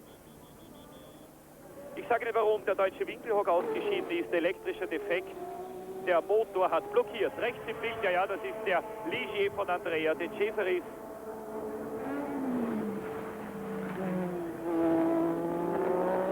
Rosberg ist nach seinem Boxenhalt jetzt bereits wieder Sechster. Ja, Belov muss Fünfter sein. So, drei uns also jetzt nach der 46. Runde.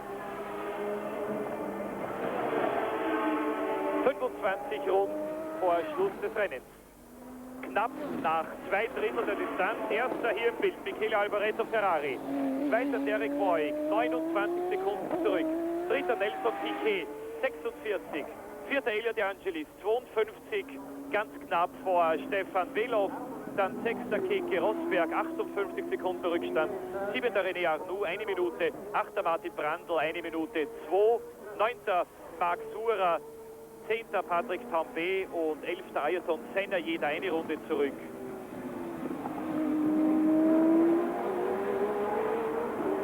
Wenn Alboreto gewinnt, dann sehen wir heute den ersten Start-Zielsieg in der Formel 1 seit Rene Arnoux 1982 gewonnen hat.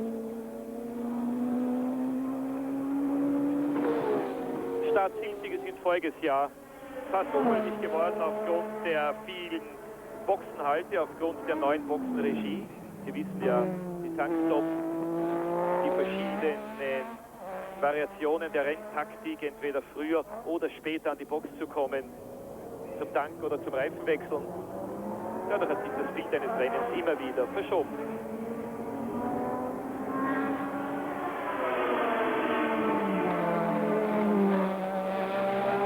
Die erste Niederlage für McLaren in dieser Saison ist längst Gewissheit.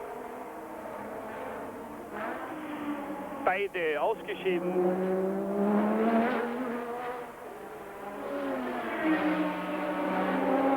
Schnellste Runde bis jetzt Michele Alboreto mit 1:20,72.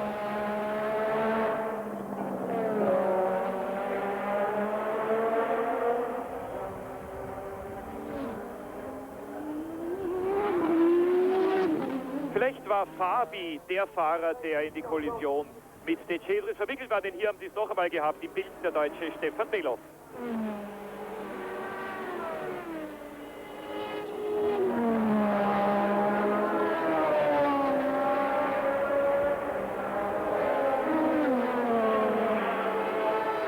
Surer gegen Velow.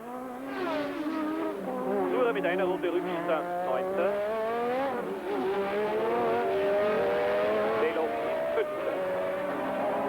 Großartige Talentprobe des jungen Deutschen.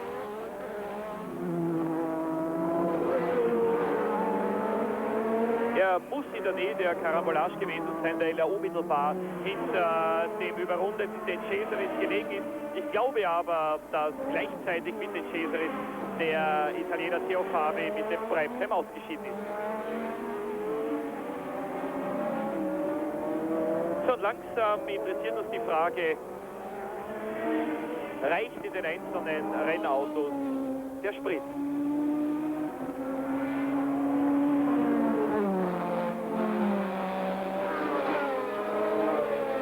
Rechts der Ligier von De Cesaris, links, ich kann das nicht genau sehen, aber ich glaube, der Bremshelm von Theo Fabi.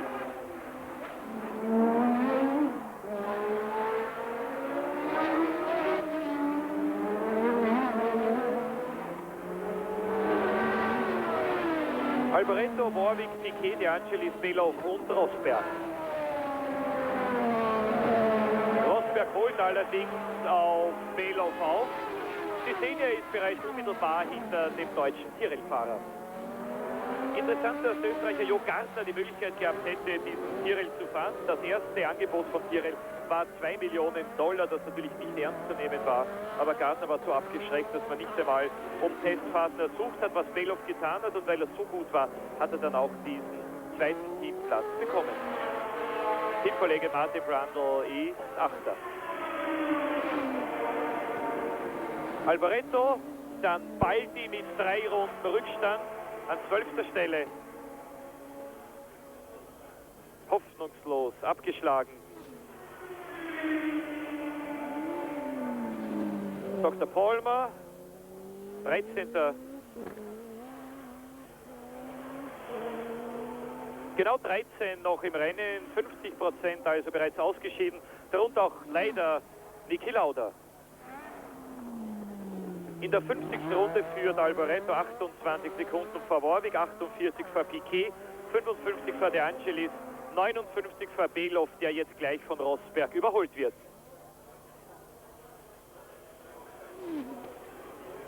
Piquet fährt seiner ersten Zielankunft 1984 entgegen.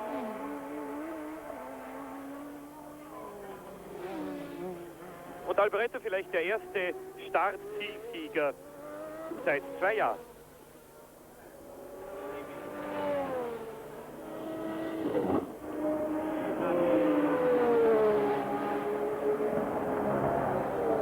Ferrari hat die Autos für Zolder umgebaut, statt der elektronischen jetzt mechanische Benzineinspritzung.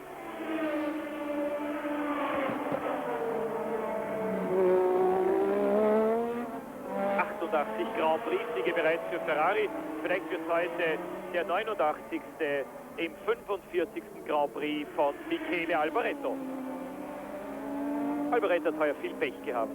Bremsdefekt in Brasilien, Defekt in der Spritzufuhr in Kyalami.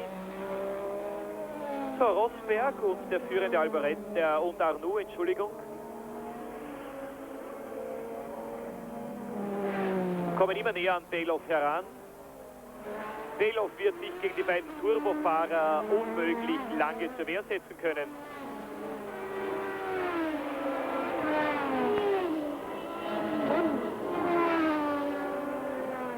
Die Turbofahrzeuge sind jetzt natürlich aufgrund der verringerten Treibstoffmenge lange nicht mehr so schwer an Gewicht wie in der Anfangsphase des Rennens, können damit um einiges schneller fahren. Haben frische Reifen, das heißt, der Arnoux ist schon ziemlich lang. Rosberg hat erst ein paar Runden, bei 10 Runden, glaube ich, umgewechselt. De Angelis, 4., Belhoff noch 5., Rosberg 6., Arnoux 7.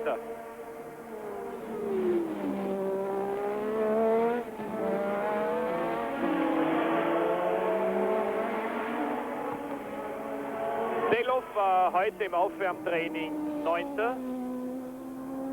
Fährt sein 4. Rennen hier in Zolder nach Formel Ford, Formel 3, Formel 2.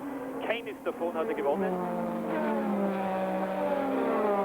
Das ist nur noch eine Frage der Zeit. Dann rutscht Belhoff aus den Weltmeisterschaftspunkterängen. Ein 26-jähriger Deutscher aus Gießen. Genau die Mitte Deutschlands, liegt in Hessen.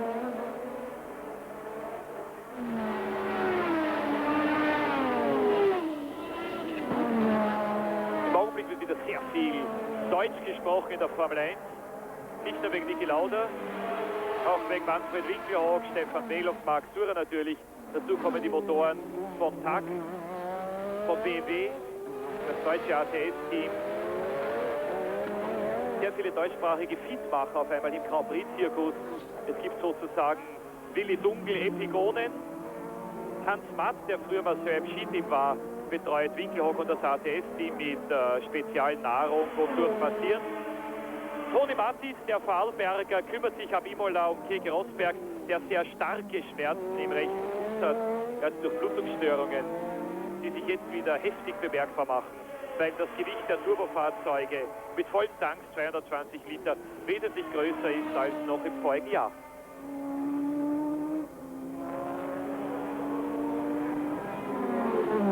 Warum haben Rosberg und Arnoux nicht längst schon den 150 PS schwächeren Tyrrell Ford von Belhoff überholt?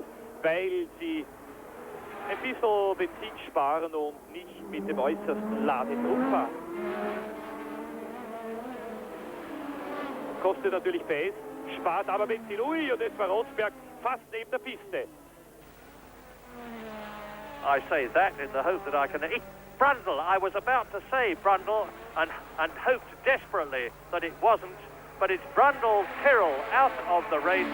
He was in 8th position, having driven a superb race before he went in for his tyres, and it may well be, and I'm guessing, that Martin Brundle started going a bit too quick on cold tyres and he's gone off. But the fact that he's out of the cockpit is a good sign, as Arnoux now is right with the 6th place man, Keke Rosberg.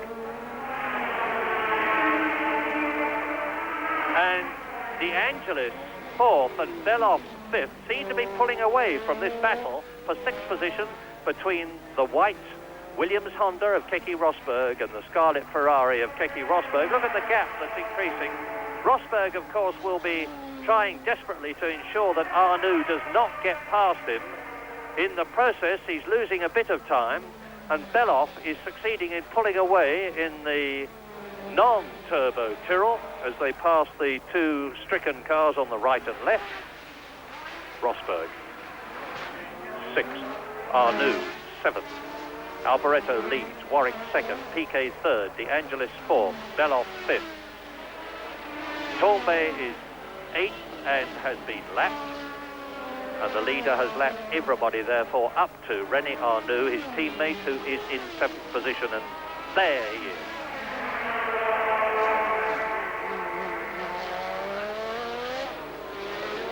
Yes, it's amazing to see the difference in Rosberg since his pit stop as how he was going before.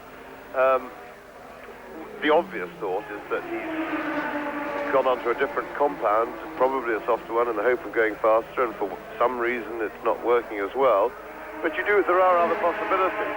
I mean, even if changing onto an identical compound of tires, as Arnoux fights his way through, Rosberg definitely struggling on the handling, but Arnoux makes it through into 6th place, into a point-scoring position at the expense of Keke Rosberg. Here we see it again. And Rosberg just squeezed through under braking corner after the pit.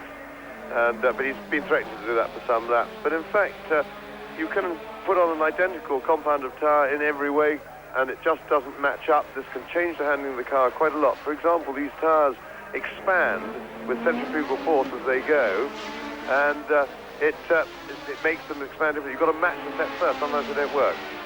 And Rene Arnoux has now passed Stefan Belloff and is therefore up into 5th place. The Frenchman is charging in the Ferrari. There is Brundle's car being lifted off the circuit, and I think it's at the Bianchi bend, which is where Alan Jones went off in the lead some years ago in his Williams. And Keke Rosberg does not seem to be able to do anything at all about the battle in front of him. And now Arnoux is taking De Angelis and 4th position. So Arnoux has gone from 7th to 4th position very, very quickly indeed. And he's now got Piquet, Warwick and his teammate Alboreto in front of him as Keke Rosberg gets ahead of Belloff and ahead of De Angelis. A sweeping left-right by Rosberg takes him up behind Rene Arnoux. That was marvellous opportunism by Keke Rosberg. Here we are, we've got it again. They're all coming. He's got the advantage, obviously, over the Ford-powered Tyrrell car, but he nips in between them. De Angelis is looking the wrong way. He sees that, and he nips down the inside. De Angelis was expecting him to come on the right, and that was just terrific stuff. So now, on lap 56, it is Alboreto in the lead, Warwick 2nd, Piquet in 3rd position, Arnoux in 4th position and pulling away. In 5th position, Rosberg. In 6th position is De Angelis, there he is. And in 7th place is Stefan Belloff. 8th is Torbay, 1 lap adrift. 9th is Senna in the Tolman. 10th is Mark Surer in the Arrows. 11th now is Mauro Baldi in the Spirit, and that's the highest he's been since he changed teams this year. And in 12th position now, Jonathan Palmer in the Ram Hart. Palmer is 5 laps down, but never mind, he is in 12th position. Rosberg, De Angelis and Belloff.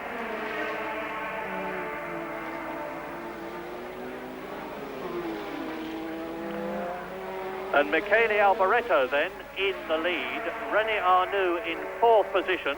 That's going to give them vital points for the Constructors' Championship, and it's going to raise their tails for the San Marino Grand Prix at Imola next weekend. There is only 1 week between the Belgian and the San Marino. Yes, and there's one major disadvantage about it, Murray. It's going to make an extra 4 hours getting in and out of the circuit for us. There's another 100,000 Italians flocked to come and gloat. Yes, I think we can take it, though. There is Arnoux. Hang on, the BBC producer just said, I'll get you a helicopter. I hope everybody heard in front of witnesses. We've got a helicopter, Murray. Great. And that is Michele Alboreto, the race leader, lap 58. 70-lap race. Alboreto must. Well, I'm accused of putting a curse on drivers when I say he must finish in this position because then they immediately retire. But surely Michele Alboreto must win the Belgian Grand Prix provided he keeps going as he is going.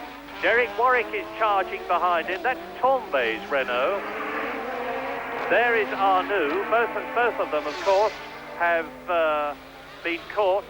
There is Alboreto again, and you can see the very distinctive lines of the Ferrari C4, and I'll give you the gap between the race leader, Michele Alboreto, and the second place man, Derek Warwick. It was 37 seconds last time we took it. So, as James has said, Alboreto can coast home virtually, provided he just keeps going, because even Derek Warwick, determined as he is not going to close that gap. And by the way, what a super race Derek Warwick has driven. He led in Brazil until a broken front suspension put him out. He finished third in South Africa, and now he's in this position in the Belgian Grand Prix in second place. The gap between Warwick in second place and Alboreto, the leader, is 43 seconds. But nevertheless, Derek Warwick is on his way to 6 points to add to the 4 that he's got already. And that would help him up into second place in the championship table, because Niki Lauda has only got 9, and the unfortunate Mauro Baldi joins the retirees in the Belgian Grand Prix on lap 59. His Spirit part is out of the running, and Arnoux is catching Nelson Piquet. Now, I hope we'll be able to see this, because Arnoux really has got a new lease of life. It's most interesting to see the positions of the drivers in the teams, because Michele Alboreto is certainly the dominant driver in the Ferrari team this year, and Arnoux won't like that one little bit, and will be doing everything he can in this race to close the psychological gap between himself and the Italian. And of course, if Alboreto, in an Italian Ferrari, wins here at Belgium, the joy of the Italian tifosi at San Marino at Imola next weekend is going to be beyond bounds. There he goes, the race leader, lap 60. Warwick second, Piquet third, with Arnoux right behind him. Rosberg is fifth, De Angelis is sixth, Beloff is seventh. Those are the 7 drivers on the same lap. And look at this, Piquet and Arnoux together, and Piquet is third, Arnoux is fourth. Is Piquet going to move over? I very much doubt it.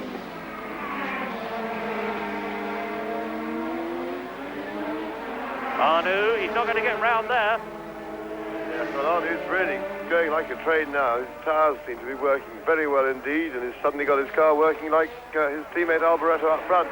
Caught Piquet very fast, and despite all his skill, I don't think that Piquet is going to be able to hold off Arnoux's not inconsiderable skill in a car that's obviously working very much better.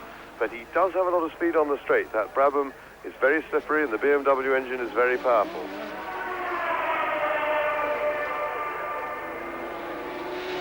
We're on lap 61.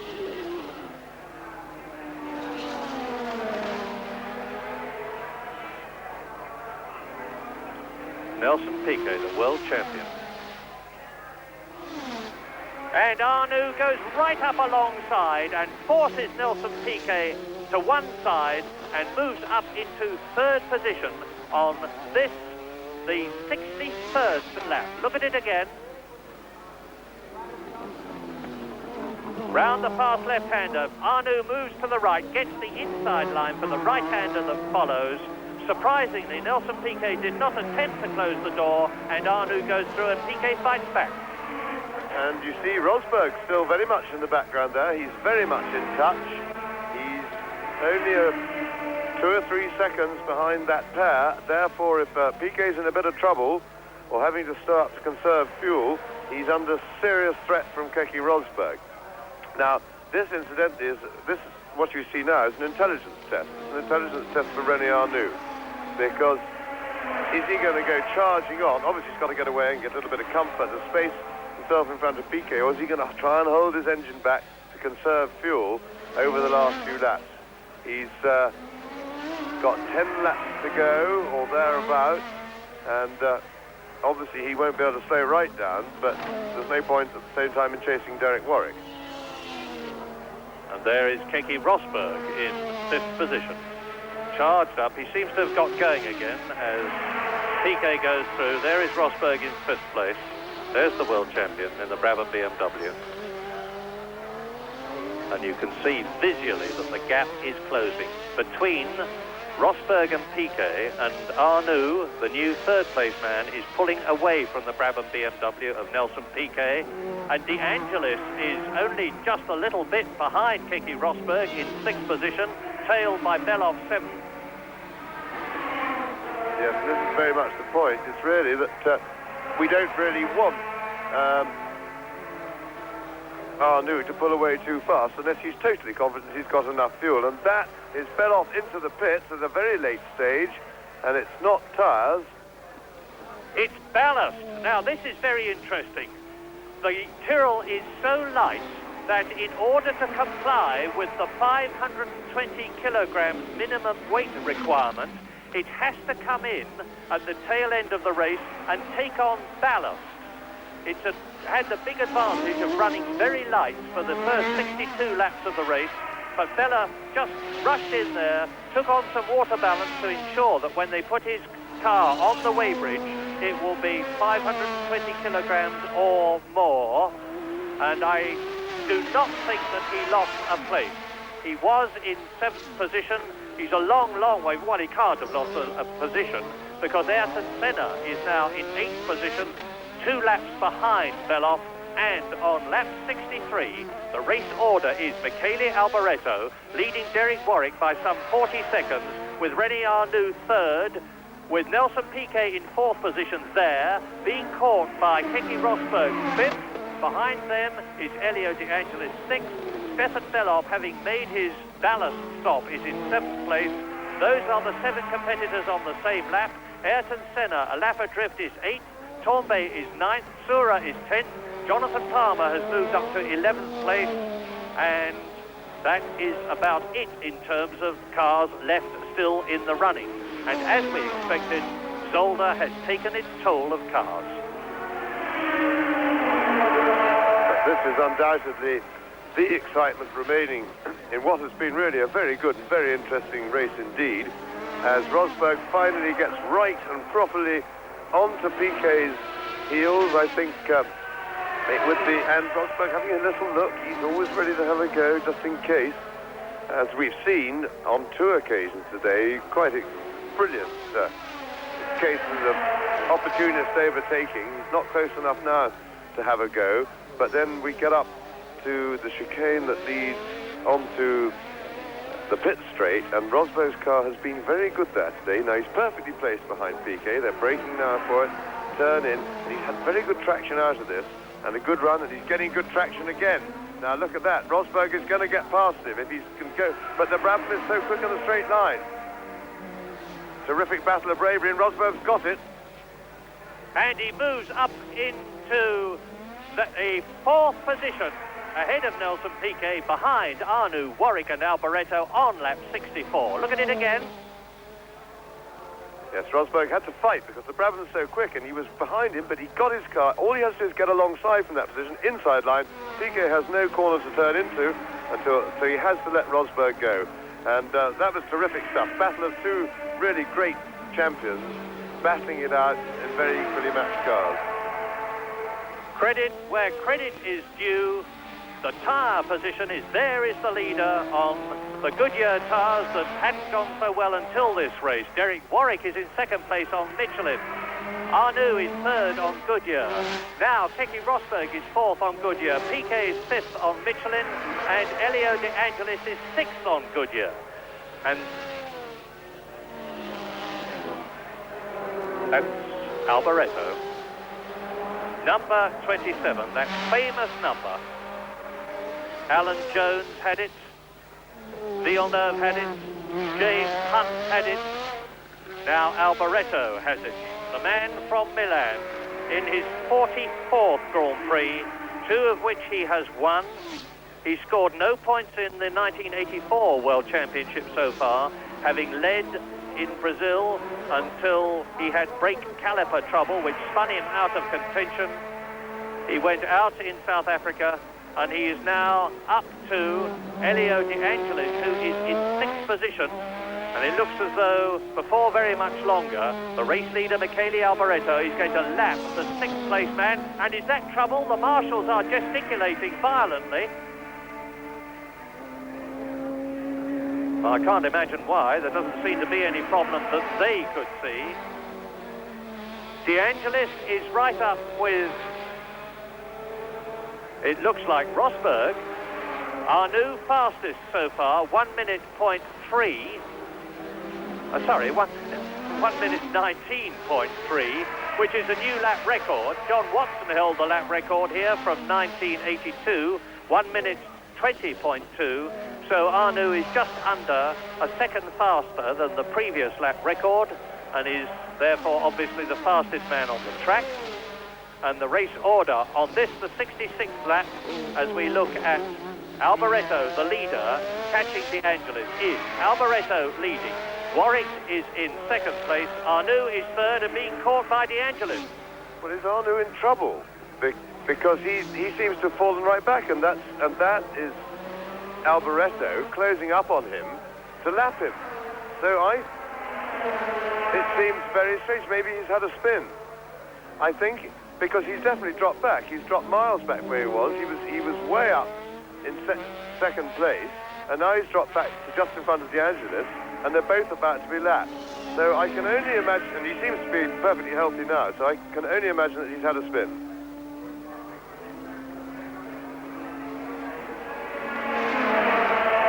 Alboreto leads. Warwick 2nd. Rosberg is in 3rd position now, ahead of Nelson Piquet. 5th is Rene Arnoux, and 6th is Elio De Angelis, who is about to be caught by Michele Alboreto. We're looking at that now. Yes, you might remember the intelligence test I was discussing before, and it looks like that Rene Arnoux failed it, but not in the way that was one predictable route. He just set fastest lap. He was going away from the people in front of him with no chance of catching Warwick for 2nd place. So unless it's something that I don't know about happening, he just had a spin of his own accord. The question is why, and that would appear to be an intelligence failure. Rene Arnoux, having sought John Watson to have a personal interview with him about something that John wrote about him, is not going to be very happy at the end of this race, unless he starts going again. There's the race leader. He is on his 68th lap now. Very, very close to his 3rd Grand Prix win. 2 of them were for Tyrrell, both of them in America. He won at Las Vegas and he won at Detroit in successive years. And a big spin here. One of the Renaults, it's Derek Warwick. It's Tombe, sorry, it's Tombe. Tombe spun there in 9th position, a lap adrift, and coming up to him now is his teammate behind the white car. Derek Warwick is about to lap his teammate Patrick Tombe, who's had a pretty miserable Belgian Grand Prix. Lap 68, Michele Alboreto, and that's the Brabham of Nelson Piquet. So Piquet out of the race once again to score no points. What a dreadful season this is for Nelson Piquet. Fabi, I forgot to tell you, went out some time ago, and Fabi's Brabham is one of those 2 cars that are parked. You can see a car on one side of the circuit and one on the other. One of them is a Ligier and the other is Fabi's Brabham. So out of the race, as we look at the race leader, Michele Alboreto, on his 68th lap, have gone Patrese, Prost, Boutsen, Mansell, Lafitte, Arnoux, Cheever, Winkelhock, Lauda, Brundle, Fabi, Baldi, and now Nelson Piquet. So Alboreto leads still by a cool 39 seconds from Derek Warwick, with Keke Rosberg in 3rd position and Rene Arnoux in 4th position. Up to 5th position now that Piquet is out goes De Angelis, and in 7th place is Stefan Bellof.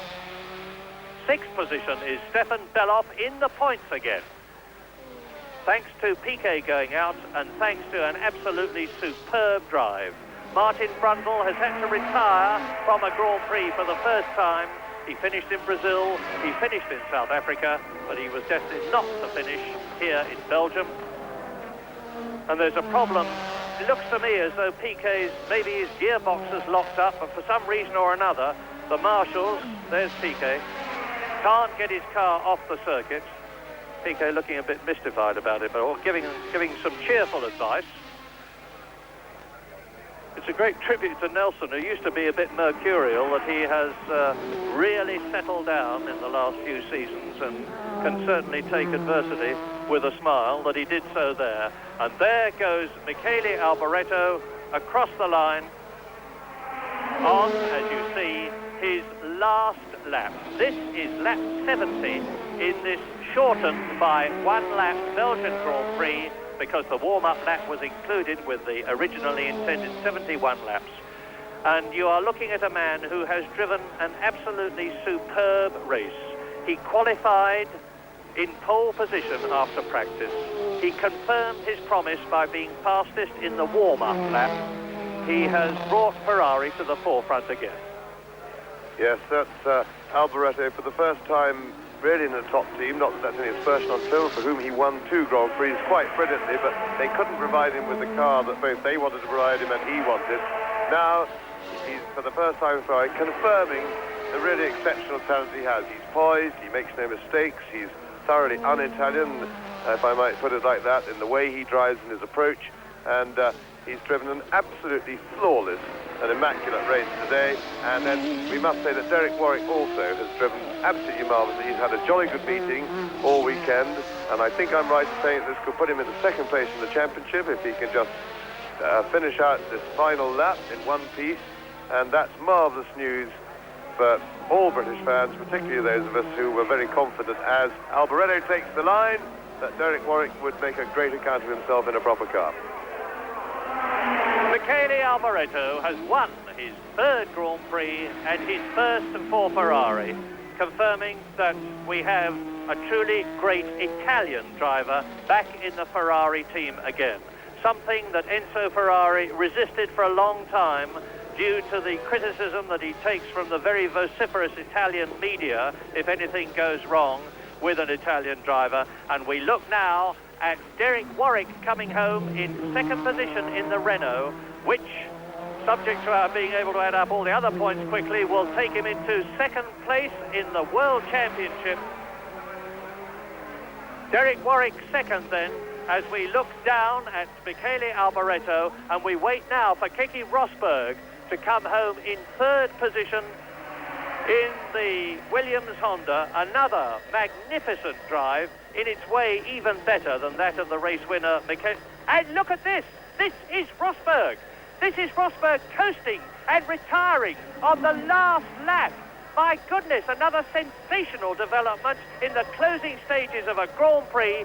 Keke Rosberg not finishing, and that means to say that Rene Arnoux is going to finish in 3rd position, and only the first 3 will have completed the full race distance, with Elio De Angelis in 4th position, Stefan Beloff in 5th place, and Ayrton Senna should come up into 6th position. Again, there is Ayrton Senna. He's finished the race because he was 2 laps behind. But with that sensational closing news and confirmation awaited, certainly Alboreto has won.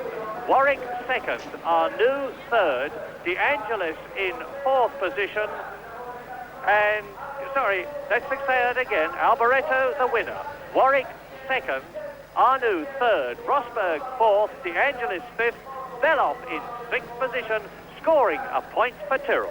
Senna, 8e Tambay, 9e Sourer.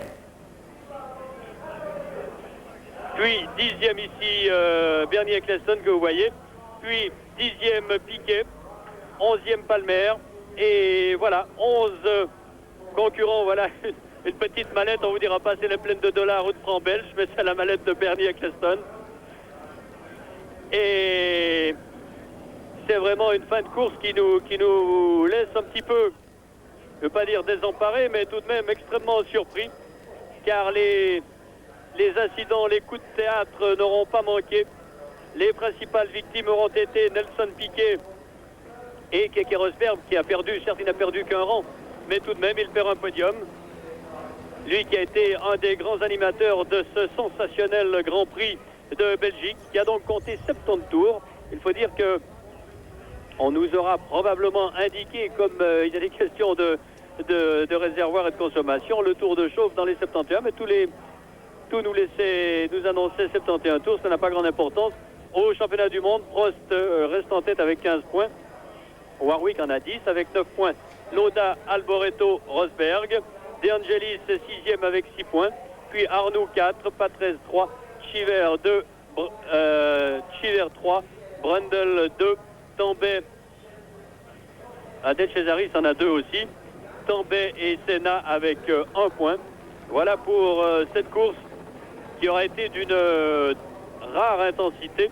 C'est un peu ce qu'on a tendance à dire après chaque épreuve. On l'a dit après l'Afrique du Sud. On le répète sans honte aujourd'hui et même avec grand plaisir, car le spectacle proposé dans cette saison qui ne fait que débuter, puisque nous sommes au 3e Grand Prix et au premier de la saison européenne, ce spectacle tient absolument toutes ses promesses, tant au niveau des machines, tant au niveau des moteurs, tant au niveau des pilotes qui font de ce championnat du monde 1984 sans aucun doute une très grande cuvée.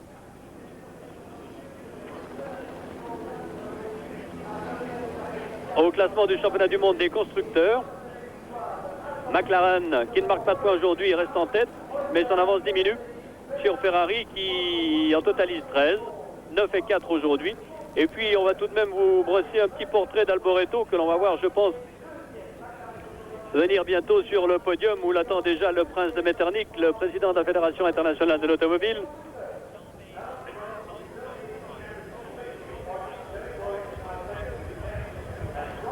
Michele Alboreto qui dispute aujourd'hui le 43e Grand Prix de sa carrière, 44e Grand Prix de sa carrière, j'en perds ma voix, et qui remporte la 3e victoire de sa carrière. Il ne faut pas oublier qu'il s'était imposé à Las Vegas en 82 et à Détroit l'an dernier, mais c'était sur Tyrrell. C'est donc sa première victoire sur Ferrari pour Michele Alboreto, un pilote de très grand talent. Et ce que l'on retiendra surtout, c'est qu'il est le premier Italien depuis Scarfiotti en 1966. Il est le premier Italien à s'imposer en Grand Prix au volant d'une Ferrari. De là à vous dire qu'un nouveau demi-dieu, voire même qu'un nouveau dieu du sport est né en Italie, la chose est certaine. On revoit le ralenti, un ralenti du tour d'honneur de Michele Alboreto. Et c'est une victoire que le commentateur appréciera sans doute, d'autant plus qu'elle s'est déroulée 2 ans exactement après que le pilote Gilles Villeneuve ait trouvé la mort ici même sur ce circuit de Zolder. Alors, vous voyez que les notables du sport automobile mondial et belge attendent Alboreto. Warwick et Arnoux dans les voitures sont au parc fermé.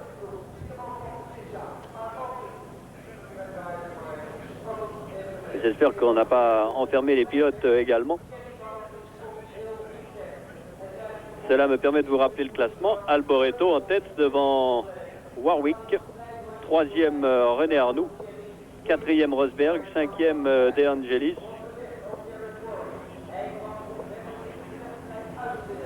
6e Bellof, 7e Senna, 8e Tambay, 9e Marc Sourer. Une nouvelle 9e place pour Marc Sourer. Et une nouvelle fois l'arrivée victorieuse d'Alboreto. Alors sur cette voiture, à l'intérieur de celle-ci, il n'y a que les pneus qui ne soient pas italiens, puisqu'ils sont américains. Mais cela, les Italiens n'auront aucune peine à l'oublier. Tandis que devant moi, on ramène la voiture de Lafitte, victime d'un tête-à-queue. Et cette image d'Alboreto et le podium. Alors un hélicoptère se pose devant nous maintenant. Amène-t-il Alboreto au milieu de la piste, vous allez le voir, le voilà, juste devant moi. Voilà qui va faire flotter les drapeaux et décoiffer les notables, mais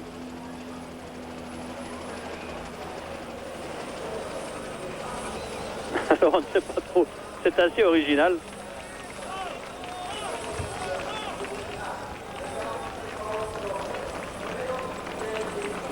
Et voilà la voiture de Lafitte que l'on ramène, Lafitte qui aura une course sans histoire, on n'aura pas vu bien longtemps.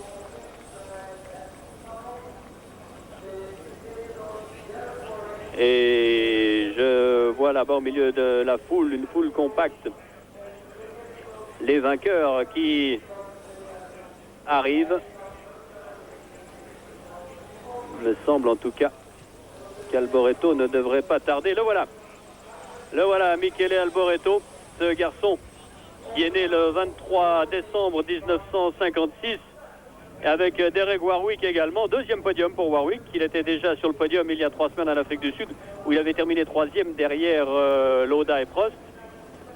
Et puis on attend René Arnoux. Et voilà le petit René qui ne devait plus y croire lorsqu'il a connu quelques ennuis et qu'il a dû laisser passer. Et Michele Alboreto, un garçon extrêmement sympathique, très calme, pas du tout le prototype de la vedette.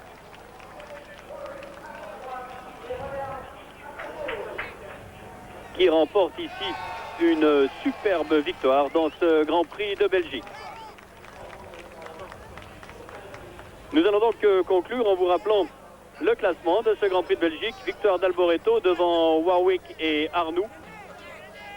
Victoire de Ferrari devant une Renault, puis une Ferrari, puis la Williams Honda de Rosberg, la Lotus Renault de De Angelis, la Tyrrell Ford de Belhoff, 7e Senna sur Telemann Hart, 8e Tambay sur Renault, 9e Sourer sur Arrows Ford, 10e Piquet sur Brabham BMW, 11e Palmer sur Ram Hart.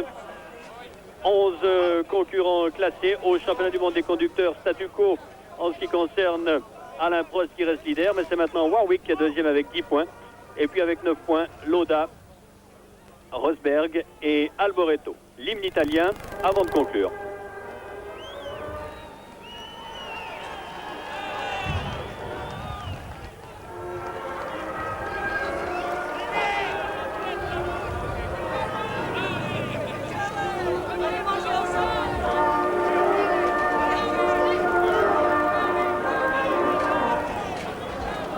Et voilà, un hymne italien écourté pour Michele Alboreto. Nous allons rendre d'antenne. Rendez-vous dans une semaine déjà, dimanche prochain, où nous serons à Imola pour le Grand Prix de Saint-Marin. Merci de votre intérêt pour ce... Michele Alboreto, safely at home in the Ferrari motorhome. Michele, your third Grand Prix victory. A flag-to-flag lead throughout the whole race. What was your toughest part of this event? But easier than Kailami. Yes, much easier, that's for sure. Because my car was perfect from the start to the finish. I have absolutely no problem and everything's getting better. You got a fantastic start off the line, leading everyone into the first corner. I have a little bit wheel spin, but after, no problem. In second and third gear, I go. Michele, there was one thing that was captured on Belgium television here with you going wide on one particular corner. What happened there? Were the tires going off at that point? Yes, I finished my rear tires, and that's just 1 or 2 laps before my pit stop. After this problem, I have no problem at all. When I change tires, my car comes back very, very good. And a fantastic pit stop it was, 11.3 seconds. You must be very happy with your crew. I had to say thank you many times because I have a part of my victory. 9 points in the World Championship with none of the leaders really scoring any points. This gives you a very good situation for the championship. We start now in the championship. He certainly does, because he goes straight into joint third place in the championship points table with Niki Lauda and Keke Rosberg on 9 points. Alain Prost, who didn't score today, still has 15. But Derek Warwick is the new second man with 10 points. In the Constructors' Championship, Ferrari now second to McLaren and ahead of Rene. But there's just 1 week to go before we have round 4 of this exciting 1984 World Championship at Imola, the San Marino Grand Prix.